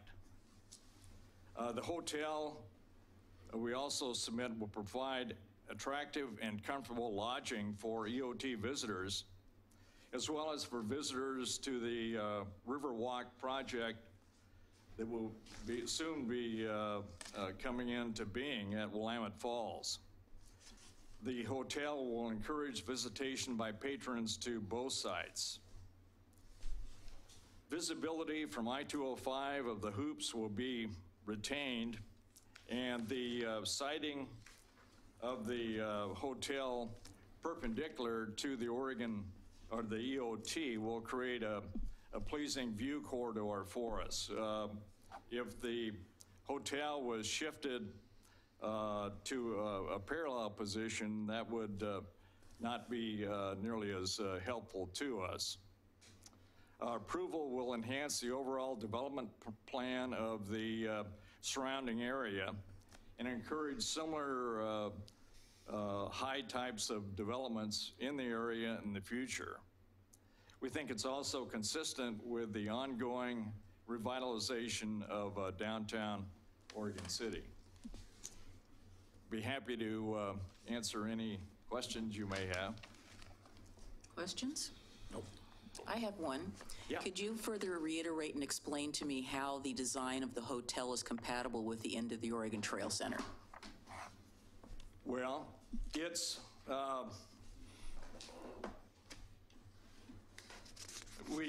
mentioned as far as the architectural style, if we're going to have something is going to be there, and we think that having lodging right at our doorstep and in an attractive, well thought out building is compatible with the long-term vision of that site. Frankly, you know, we've been there for quite some time on that site, and this is the most pleasing development along Washington Street anywhere near our property than has been developed to date. So that's our reference to compatibility. Something was going to be there, and we would much rather have an attractive building that has references to the to being adjacent to our property and the significance of our property as Abernathy Green, where the settlers of Oregon first came, and my great-great-grandparents, you know, they arrived here in a covered wagon in 1853. So, you know, it's a big thing to a lot of people in this area that you have this kind of a really appropriate development on that property. One of the adjustments that's we're seeking to answer here is this building height requirement. And, right. And seeing as that height requirement is directly related to the interpretive center. Yeah. Can you say a little bit more about how you're not concerned for it?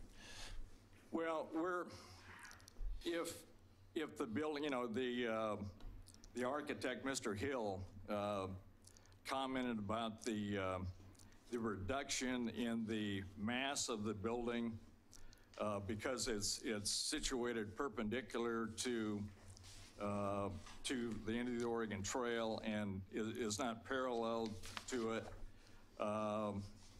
You know, that really removes any significant concerns that we have about that additional footage above the 45-foot maximum. If the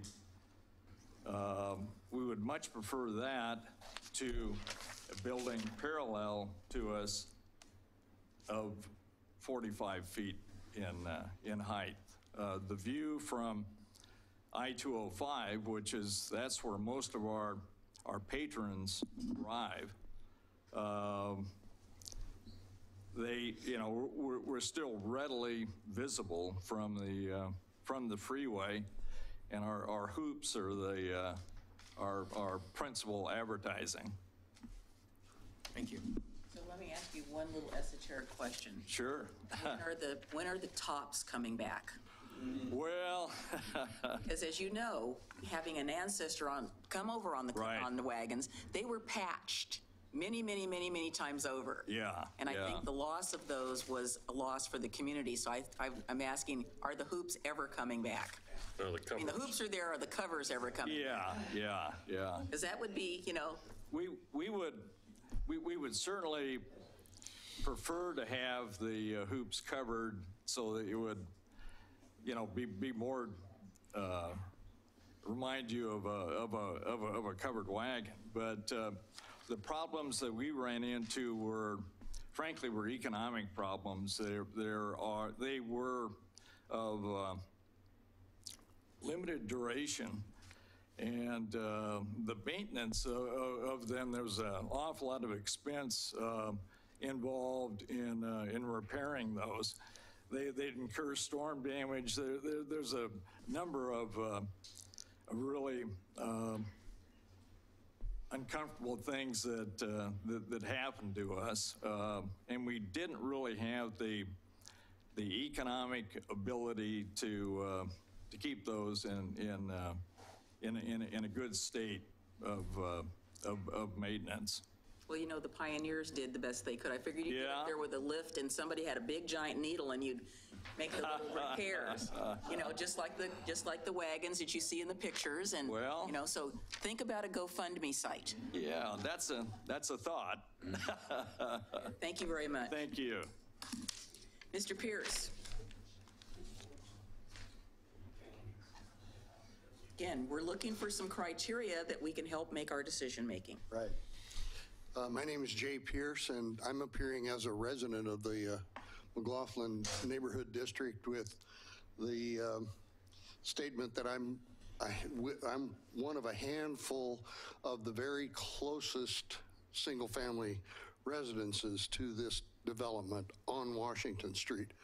And ever since I moved in and started making improvements to the Babcock House at 1214 Washington, I have been struck many times by how cooperative and forward-thinking this city is in its bureaucratic thinking, if you will, and its support through the various agencies that you have to deal with to get anything done in a town such as this. And I wholeheartedly am very much in support of this development for the simple reason that the economics involved, I think, I can just reiterate some of what the other speakers have said, and particularly Judge Tom. I know how long and hard he's fought for these kinds of developments within the city, and we're entering a whole new era of development and potential for tourism and economic development with the Legacy project on the south end, and this is just the perfect complement to it on the north end. That connection, that link is something I can't emphasize enough that I think is going to, the rising tide floating all boats is going to improve the city from north to south end and connect the two in a way that it has not been connected for probably generations in this town. I too go back a long way, and the interest I have in Oregon City, my brother-in-law is a Packett, and there's a Packett Street in Canopy, and there are many times my brother-in-law and I have, Kanema, and there are many times my brother-in-law and I have spoken about his relative, Joseph Xavier Packett, who was one of the first fur traders here trading with the Indians at the falls. And ever since then, I've had a historical interest in Oregon City, and moved here 5 years ago from the Portland area where I'd lived for 40 years. And specifically because I have this interest, and specifically because this type of development, I could see then what the potential was here for the kind of growth that is sensible in terms of what families look for, what tourists look for, and certainly what businesses look for in terms of the potential of an area. And I can, speaking to the specifics of the submission here, the street improvements alone, the pleasant drive you're going to have down Washington Street from north to south. Now, the access that people have from 205, nothing pejorative about the businesses that are there right now, but the facilities that are there right now are long since in need of improvement. And taking this project as a whole and what it's going to do for that section of Washington Street is, in my opinion, one of the best things the city could possibly do. Thank you. You're out of time, too. Thank you very much. Kent Ziegler.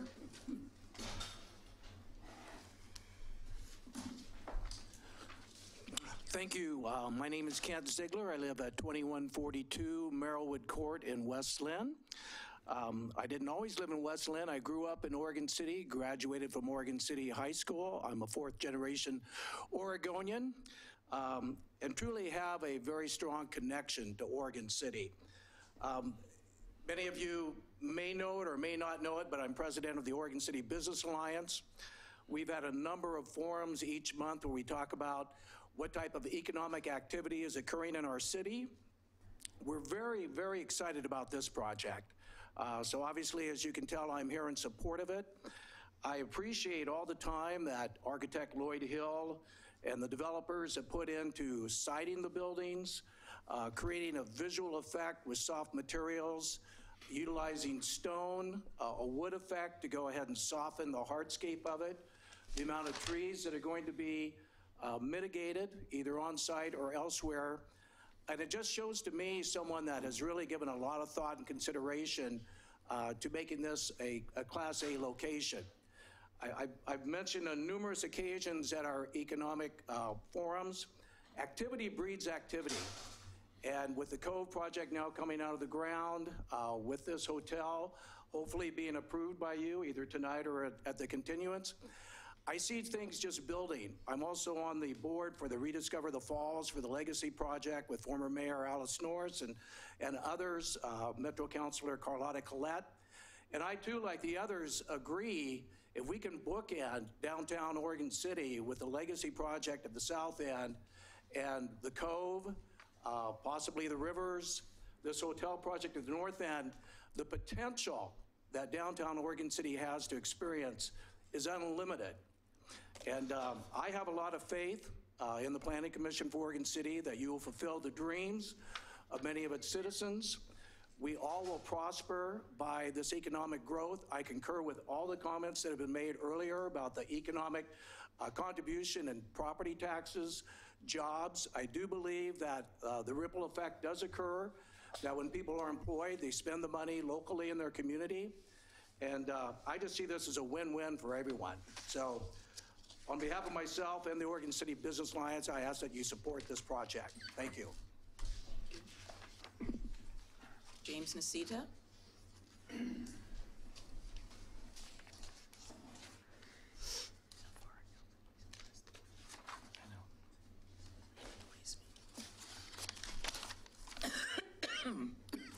you, Madam Chair. I'm James Nasita. Just want to make a point on the record before Speak up a little bit. He's got it right there.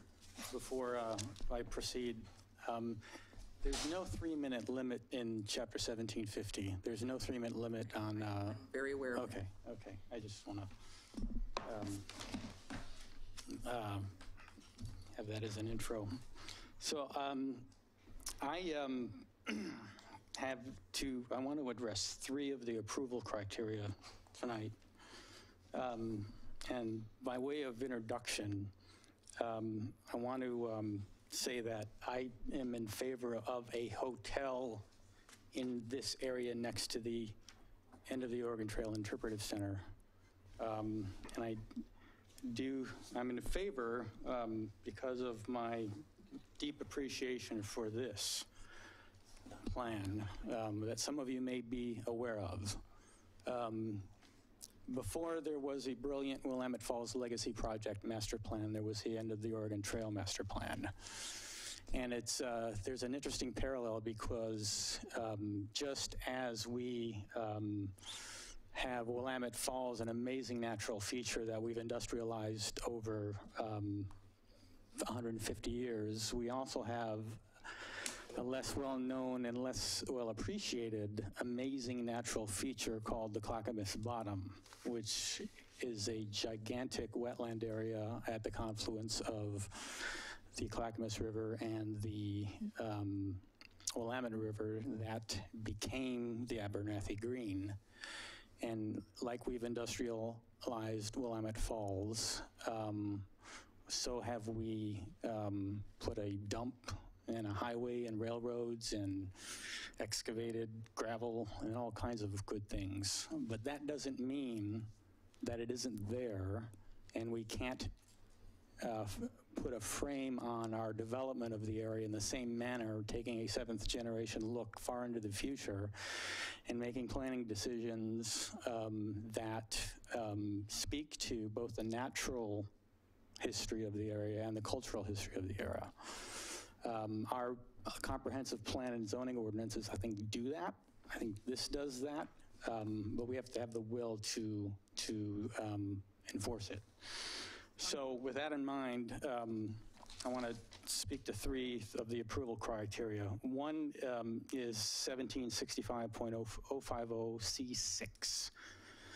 That requires the commission and the applicant to address all of the goals and policies in the comprehensive plan, including Chapter 5 on natural resources. I'm following up on the bus barn case because part of the reason there was a remand in that case is because neither the applicant nor the staff entered the Goal 5 acknowledged inventory and resource list into the record of that case. There are Goal 5 resources at issue in this proceeding. We have Abernathy Creek. We have the Clackamas Cove, into which the stormwater is being discharged, and by extension, the Clackamas River, and the Willamette River. So fish habitat is an issue with this project. So I'm requesting that the acknowledged Goal 5 inventory and resource list and the acknowledgement order for those documents be entered into the record in this project and be taken into consideration during the deliberations on this project. I'm asking for it under the Public Records Act as well. So that's the natural resources. Let's talk about the cultural resources, namely the historic nature of the area, both in terms of the Hackett House and the end of the Oregon Trail Interpretive Center. I want to talk about two of the specific approval criteria. One is OCMC 1762.055D3. Basically, this says the primary entranceway for each commercial or retail establishment shall face the major street. Both the applicant's narrative and the staff report say that the narrow wall on Washington Street is the major primary entranceway, and they call it a pedestrian entranceway. I have a substantial evidence challenge to that finding because there is no evidence. And in fact, the evidence is the contrary. First, Washington Street has no transit. People aren't going to get off the bus and go into that Washington side entrance. Second, people coming off the train to this site, and I think it's a good thing to have a hotel next to the train station, they're going to be coming through the parking lot from the Amtrak station into the entry where the Porte-Cochere is. Same thing with most, if not all, of the parking. People are going to get out of their cars, and they're going to walk into the Porte-Cochere balcony into the building. And likewise, it's an entryway because people are going to drive into the Porte-Cochere, stop, get out of their cars, go check in, and that's an entrance there too. People just are not going to be entering this building on that narrow little entranceway on Washington Street. So therefore, the orientation of this building doesn't work. The entrance is the primary entrance is the Porte-Cochere entrance. That has to be on Washington Street. So the other criteria, the third criteria I want to address is 17.62.05, I'm sorry, 17.62, I think it's .50 or 050, A3A. That essentially says, I've paraphrased it, new construction when abutting a designated historic landmark shall utilize materials and a design that incorporates the architecture of the subject building. In this case, that's the Hackett House.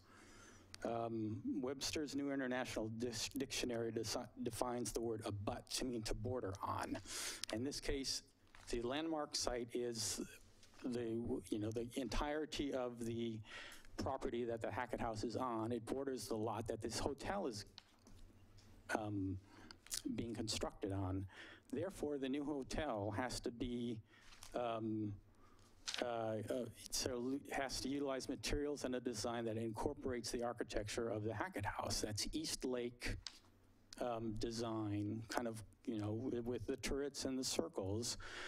This design to be compatible with this surrounding area would have to kind of take that East Lake design as its port of departure. It also wouldn't be a tall, thin building. It would be something more proportional on all four corners. But I mean, I don't think it couldn't be more modern, but it would have that theme that the Hackett House has, and maybe incorporate some of the themes of the end of the Oregon Trail Center.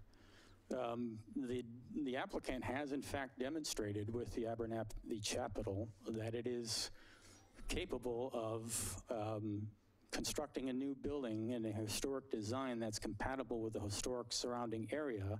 So too, I think, could it do so in this case. The building, as far as synthetic materials on the exterior, just doesn't satisfy the criteria. I think, just to close, I think what could be done is to create a more massive building, shorter, with turrets, et cetera, incorporated in the design, and have that back in the back of the lot, including the Hackett House parking lot, and you'd have the same effect that you would in the building that we're in. This building took a smaller building in front with a more massive building in back, and it really works well.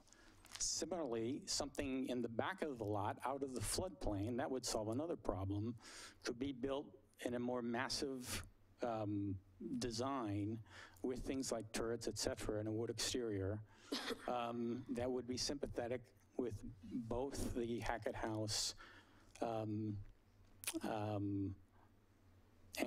the end of the trail center. The Porte-Cochere would then face Washington Street and could have a long, nice driveway into it, and also have access into it off 17th as well. I think that's the way forward on this project if you want to truly comply with the criteria as well as with the spirit of Oregon City's history and culture and the natural area surrounding it. Thank you. If I may, before you go, are you submitting the end of the Oregon Trail Master Plan into the record? I will take like a PDF copy of it, yes. Yes. You also made a request that the Goal 5 inventory and the acknowledgement order be placed in the record? That's correct. I'm not sure that the city staff has an obligation to provide that for you unless you make a public records request, and in which case we will do our best to provide it within the time. My point to you, Mr. Nacita, is the production of these documents happens pursuant to a public records request. It happens in the time that it takes. Okay. And these requests, when they come in on the day of the hearing, like your end of the Oregon Trail Master Plan request, makes it extraordinarily difficult for staff to respond. I indicated to you, Ms. Richter, and you don't have to be so snide, that I would take a PDF of the document and I would enter it to the record. As far as the Goal 5 inventory, I would in turn warn you that you've just had a case remanded, like I said, because you did not put the Goal 5 inventory into the record in a case. If you want to risk that, you may be, doing some rainmaking here if you want another appeal, but I would just warn you and go back and read the case you just lost. that inventory should be placed in the record. Thank you. Thank you very much. Appreciate the historic background. I think, Mr. Fowler, you did mention that this is also located in the Greenpoint neighborhood of the city of Oregon City. There aren't very many buildings that are left in Greenpoint, but this is part of the Greenpoint area that was part of the city and part of the Abernathy Green area. Jonathan.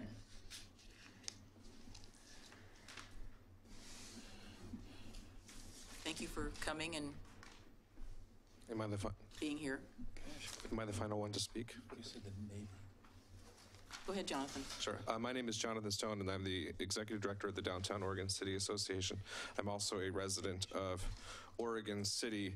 But first, before I speak on behalf of my executive committee, I would just like to, this is just to acknowledge personally, this is a very challenging task at hand, and that is we have a large portion of our downtown business district that we hope at some point and is planned to, in terms of the various master plans, to become a walkable pedestrian district, which if we're adhering to if we're not thoughtful about it, we end up with things like the Providence Willamette Falls Community Center, which is a building on sticks over a parking lot. And so personally, I would just ask the commission to consider the myriad of constraints with competing goals related to the challenges of building in a floodplain, and that I think that this is a pretty creative solution. Personally. With respect to my executive committee and board of directors, we discussed this project, and as you know, many of you know that we're deeply involved in tourism and economic development in downtown Oregon City. I am not qualified to speak on virtually everything on that list up there, except for the mixed-use downtown district and the intent of that zoning designation in terms of developing, like I said, the walkable urban neighborhood. So I would ask you to consider that, and in terms of the complexity of how all this comes together. A hotel is something we desperately need. If you think about the economic opportunity of a retail and dining district, it desperately relies on trip generation and the pedestrians that come out of that. And with, the Best Western is nearly 100% occupied all the time. We definitely need more hotel rooms here. And then a future addition of housing as part of phase 2 is something that I know that the City Commission is very interested in, and something that the Downtown Oregon City business community is very interested in. So, like I said, I can't speak to grading and all that, but that when faced with development opportunity and variances and all those kinds of things, that you're having to weigh a number of criteria in terms of whether or not you accept a variance request or a non-conforming request, that basically anything that meets our walkable district pedestrian-oriented goals is going to challenge some of the various codes and overlays that are in that end of downtown. So I encourage you to put that in context with everything that you're considering. Questions for Jonathan? Jonathan, I was trying to follow what you were saying. Are you in a sense saying that your board approves of this, or they just say this got challenges?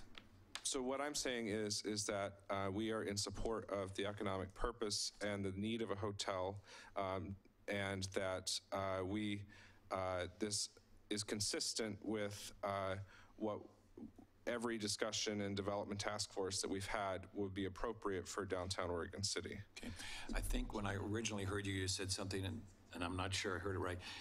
Is it in conflict with your downtown business association concept and that this doesn't flow with it, or are you? No, what I was referring to, what could potentially be in conflict is that if you're not thoughtful about how you execute the zoning and the various standards, you end up with buildings on sticks in this area of the district. And so I think that's, personally what I'm saying is I think that's why you're seeing a project with some variance requests, is because to comply with every standard, a project like this, I'm guessing, is going to be challenging to do in a way that meets everybody's goals. And that without being on sticks, it looks. Well, I'm using that building as an example, right. But if you're just trying to get by and build a building, you end up with a building on sticks. I see. Okay. It's not in the McLaughlin Conservation District, or it would have met some standards. It just isn't in that district. We appreciate what you're saying.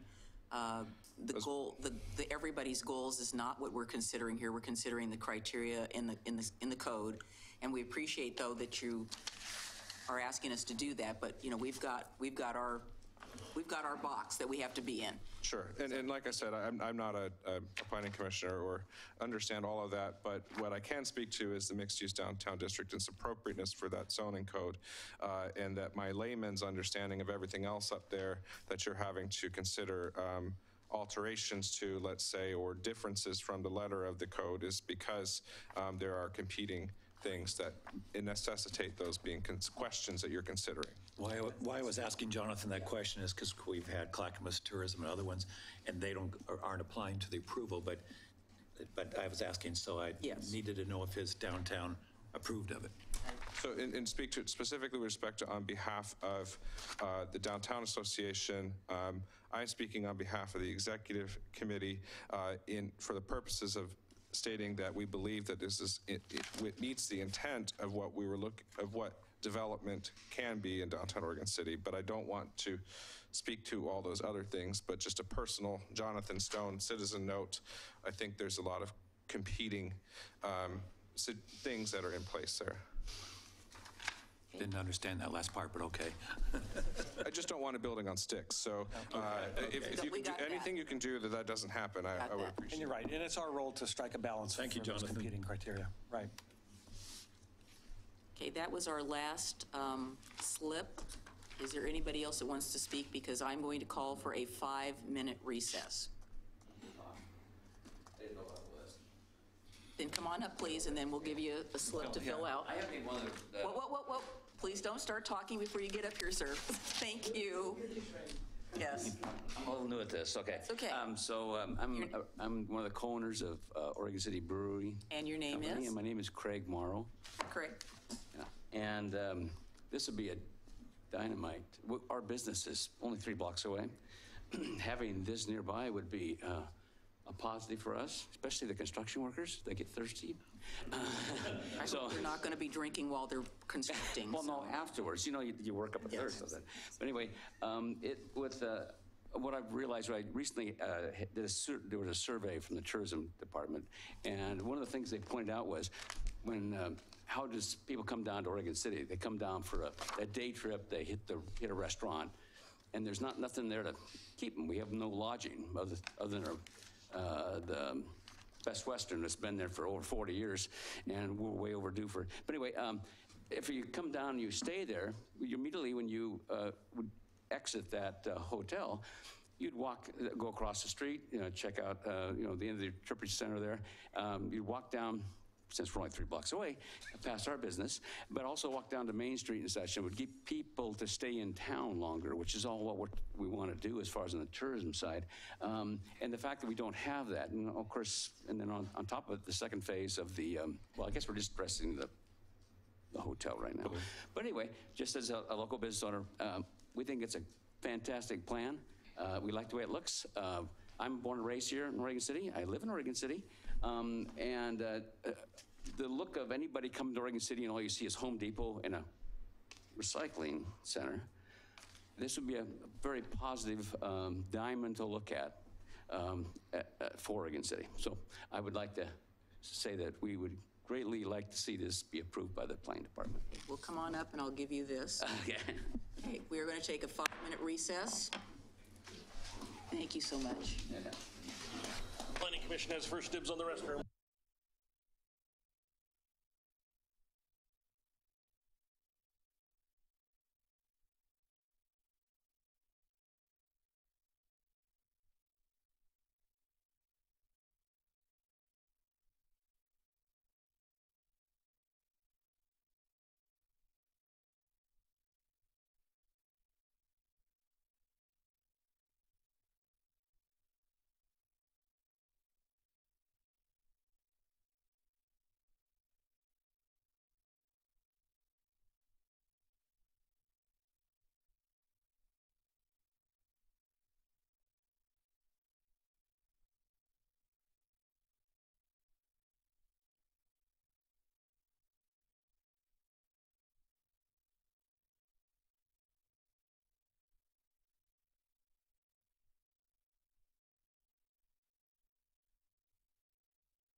Yeah, we're just all, we're like totally. Halfway through, we're like, Yes. Right, Tom. Okay, we're going to call the meeting back to order. Thank you for the, we all probably need to just get up and stretch just a minute or two and use the necessary. So we're back on the public record in the hearing, and let's have the applicant's legal representative has something he would like to speak to, so. Is this rebuttal or is this No, just this is- additional testimony? It's a little bit of both, but it's just a couple of comments, and we need to have the 120-day extended, so this is their opportunity to say That's that. only if we're going to do a continuance. I suspect we are. Okay, well, just want to make sure. Thank you. Good evening, Chair McGriff, members of the Planning Commission. My name is Michael Robinson. I'm a land use attorney here on behalf of the applicant. My mailing address is 1120 Northwest Cooch Street. Cooch is spelled C-O-U-C-H. 10th floor, Portland, Oregon, 97209-4128. I really have three things to tell you. First of all, applicant wishes to reserve its rebuttal until the conclusion of the September 11th hearing. We think we'll have more information. We also want to give you our best analysis of the issues raised tonight. So reserving rebuttal till that date makes the most sense rather than trying to effectively wing it tonight. Secondly, applicant extends the 120-day period in ORS 227-1781 by 28 days, the period from today until the continued hearing on September 11th. And third, we do ask that you grant the request for a continuance. We think that's the most cautious and conservative way to proceed. Plus, it gives the applicant the opportunity to be thoughtful, as I said, about how to respond to the issues raised tonight. So I'm sure when we come back on the 11th, we'll be able to conclude our hearing with a response to the questions that this commission has asked, as well as the issues raised, and that after hearing all the argument and evidence, you too will want to approve this application. And we thank you for your time tonight. Thank you. Is there anything else, gentlemen? May I close the record and... Well, we wouldn't close the record. I'm not finished, so don't jump in before I finish saying my sentence. We're going to close this portion of the meeting, and we're going to keep the record open.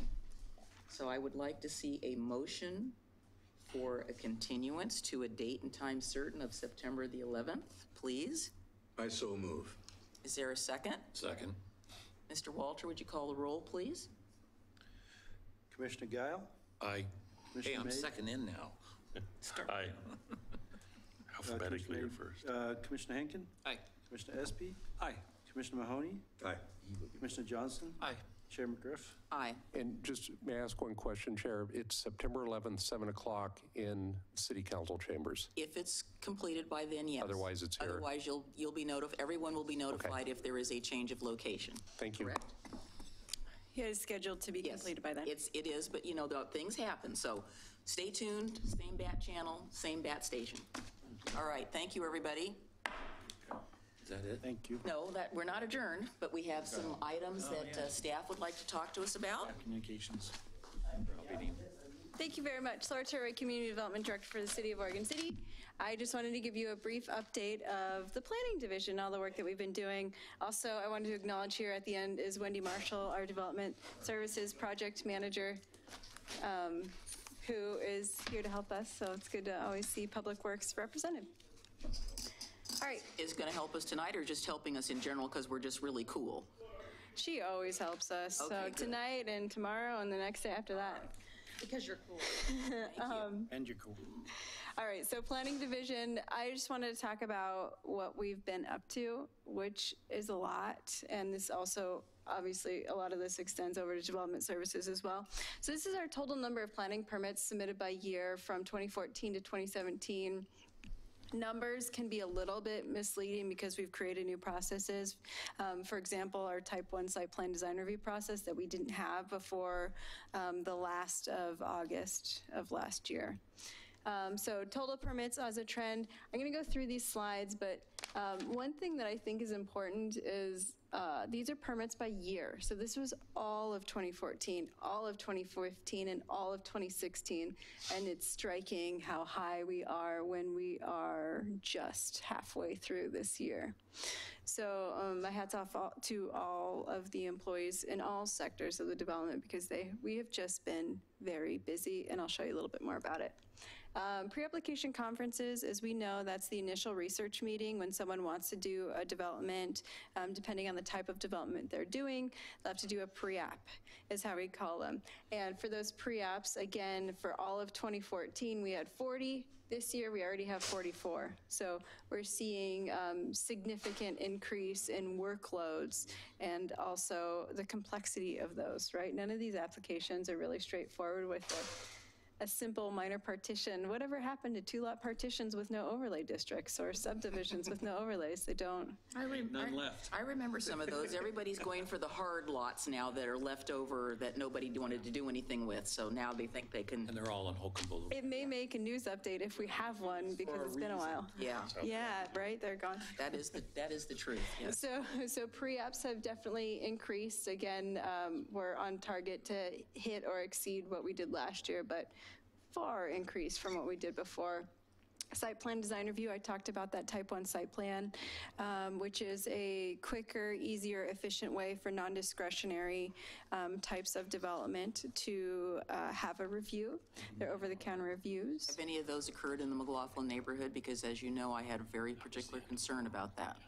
Yeah, if they need historic review board or anything like that, then they'll get those reviews. So essentially, if it's discretionary, they can't be a type 1 anymore. Right, okay. That applies to a lot of things too. For example, non-conforming upgrades is a big thing that throws some of those type 1s off track. But really, so 16, 17, 43, 99 already this year. Again, a lot of those are type 1, but still, if you subtract 74 from 99, still a lot of work. And of those site plan design reviews, a lot of them are big new buildings, for example, tonight or other buildings that we're seeing in the past couple of years before that.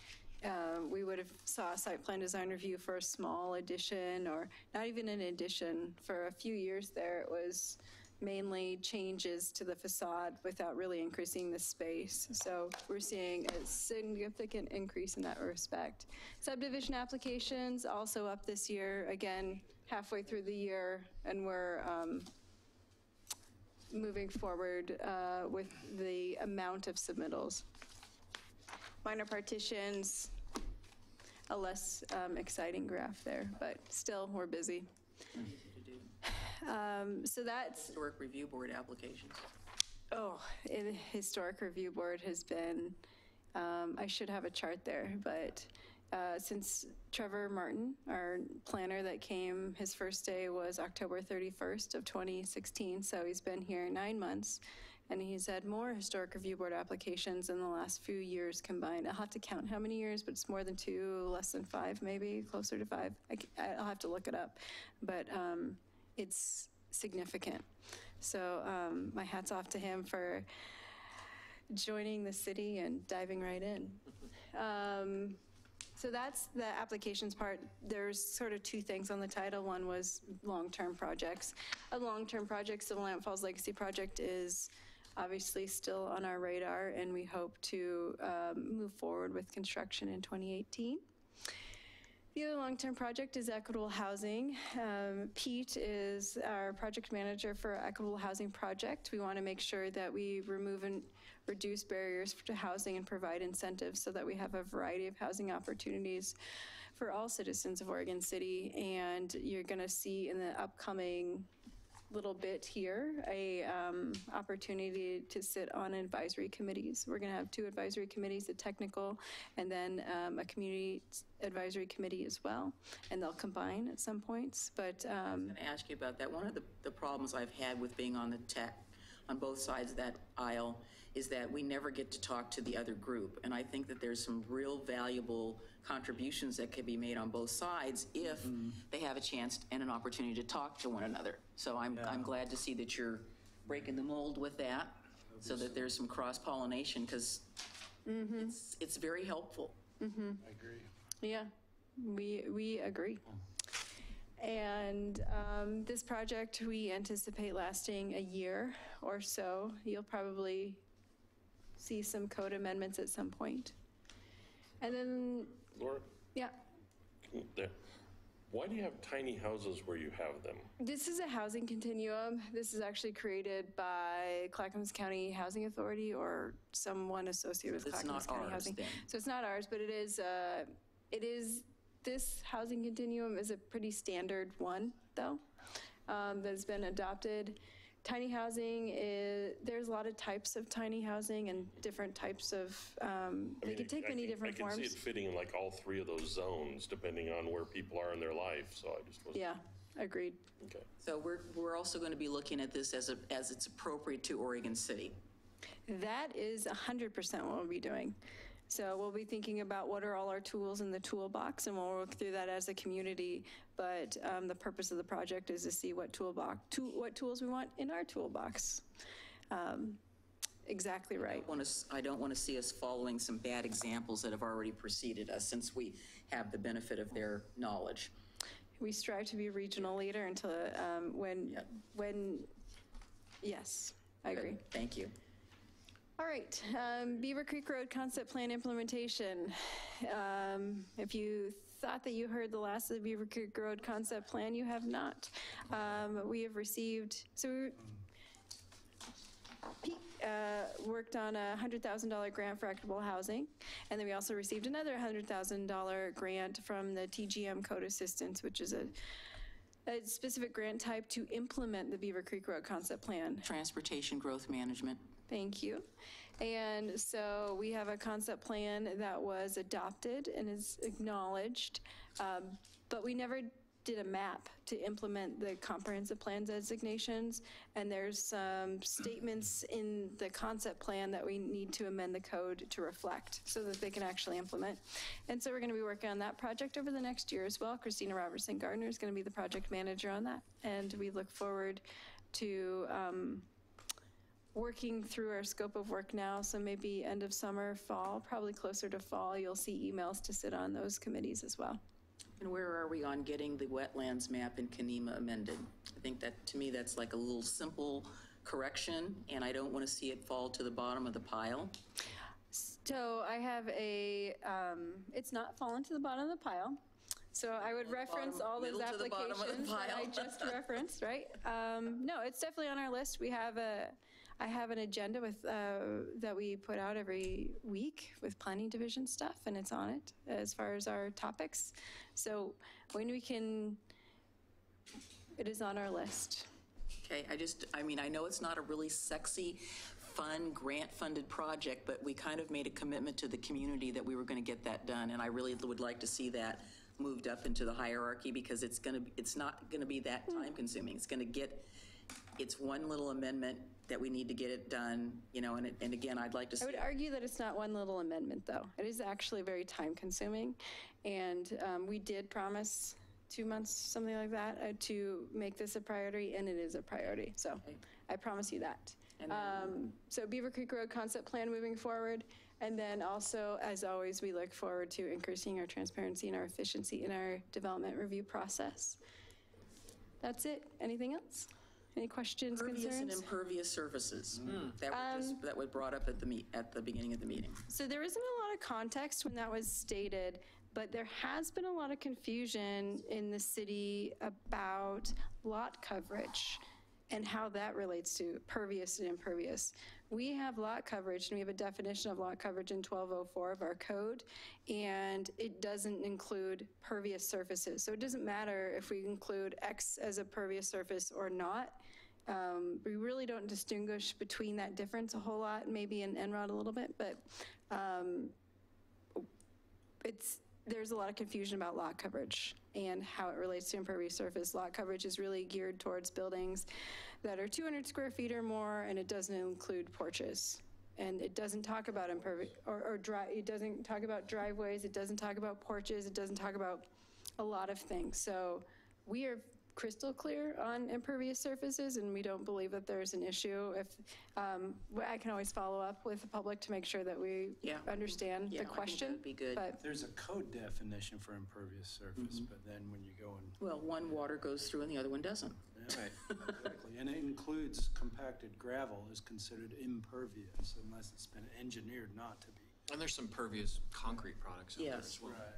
I mean, it'd be great if we could see more things like driveways or pathways that basically are, what like we have at the park. We had grasscrete, and you put that in there, and you could still drive over it, but when it rained, it didn't cause a problem, and Public Works, excuse me, not Public Works, but Parks could still mow it, and it seemed to work really super.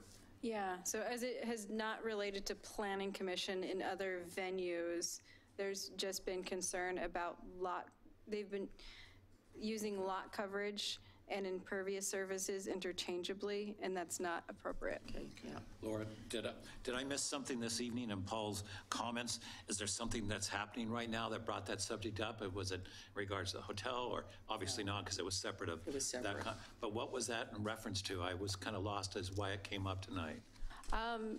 I would guess that it's related to a historic review board Oh, okay. decision. Because I don't go to all the meetings, so I wasn't quite sure where that was coming from. Just a guess. I don't know. We'll have to Well, I'll maybe follow up with just Paul. maybe a little Or Mr. Edgar. brief memo or something, or a brief email to us that you could copy to him that, I would prefer not. I mean, I can tell you all about our code, but well, maybe I'm not just- sure what maybe just his to us, question then. is, so I'm not sure that I need to give you That's a what memo. I would love to explain all of our code and all that. maybe just to us, because it got brought up, so it's now. Well, it sounds to me it's in the like it public was, domain. he was mixing apples and oranges. But he was calling lot coverage impervious surface and vice versa. I was lost. Well, technically, if you have a house covering, Right. How about this? I will send you our definition of That might lot be a good coverage, idea. and I think that would probably clear up a bunch. that'll be helpful. All right, I will do that. Okay. That's all I have. No communications or anything? Does any of the commissioners have any good of the order? No. Is recess over? Recess is almost over. I will be giving you a full report when I come back from Preservation Field School, so look forward to that. I can tell you guys are all, would have bated breath. Is that a whole separate meeting? You have lunch money? It'll be a whole separate meeting. I'll give a PowerPoint presentation with, 150 slides. I'll have some black and white glossies, 8x10s, the whole 9 yards. I'll make it worth your while, and I'll bake a pie. Are we adjourned? I just want to Yes. clarify for the video. We're adjourned. Thank So, you. quick question I'll for you, bake a though. pie just for you, Laura, Bob.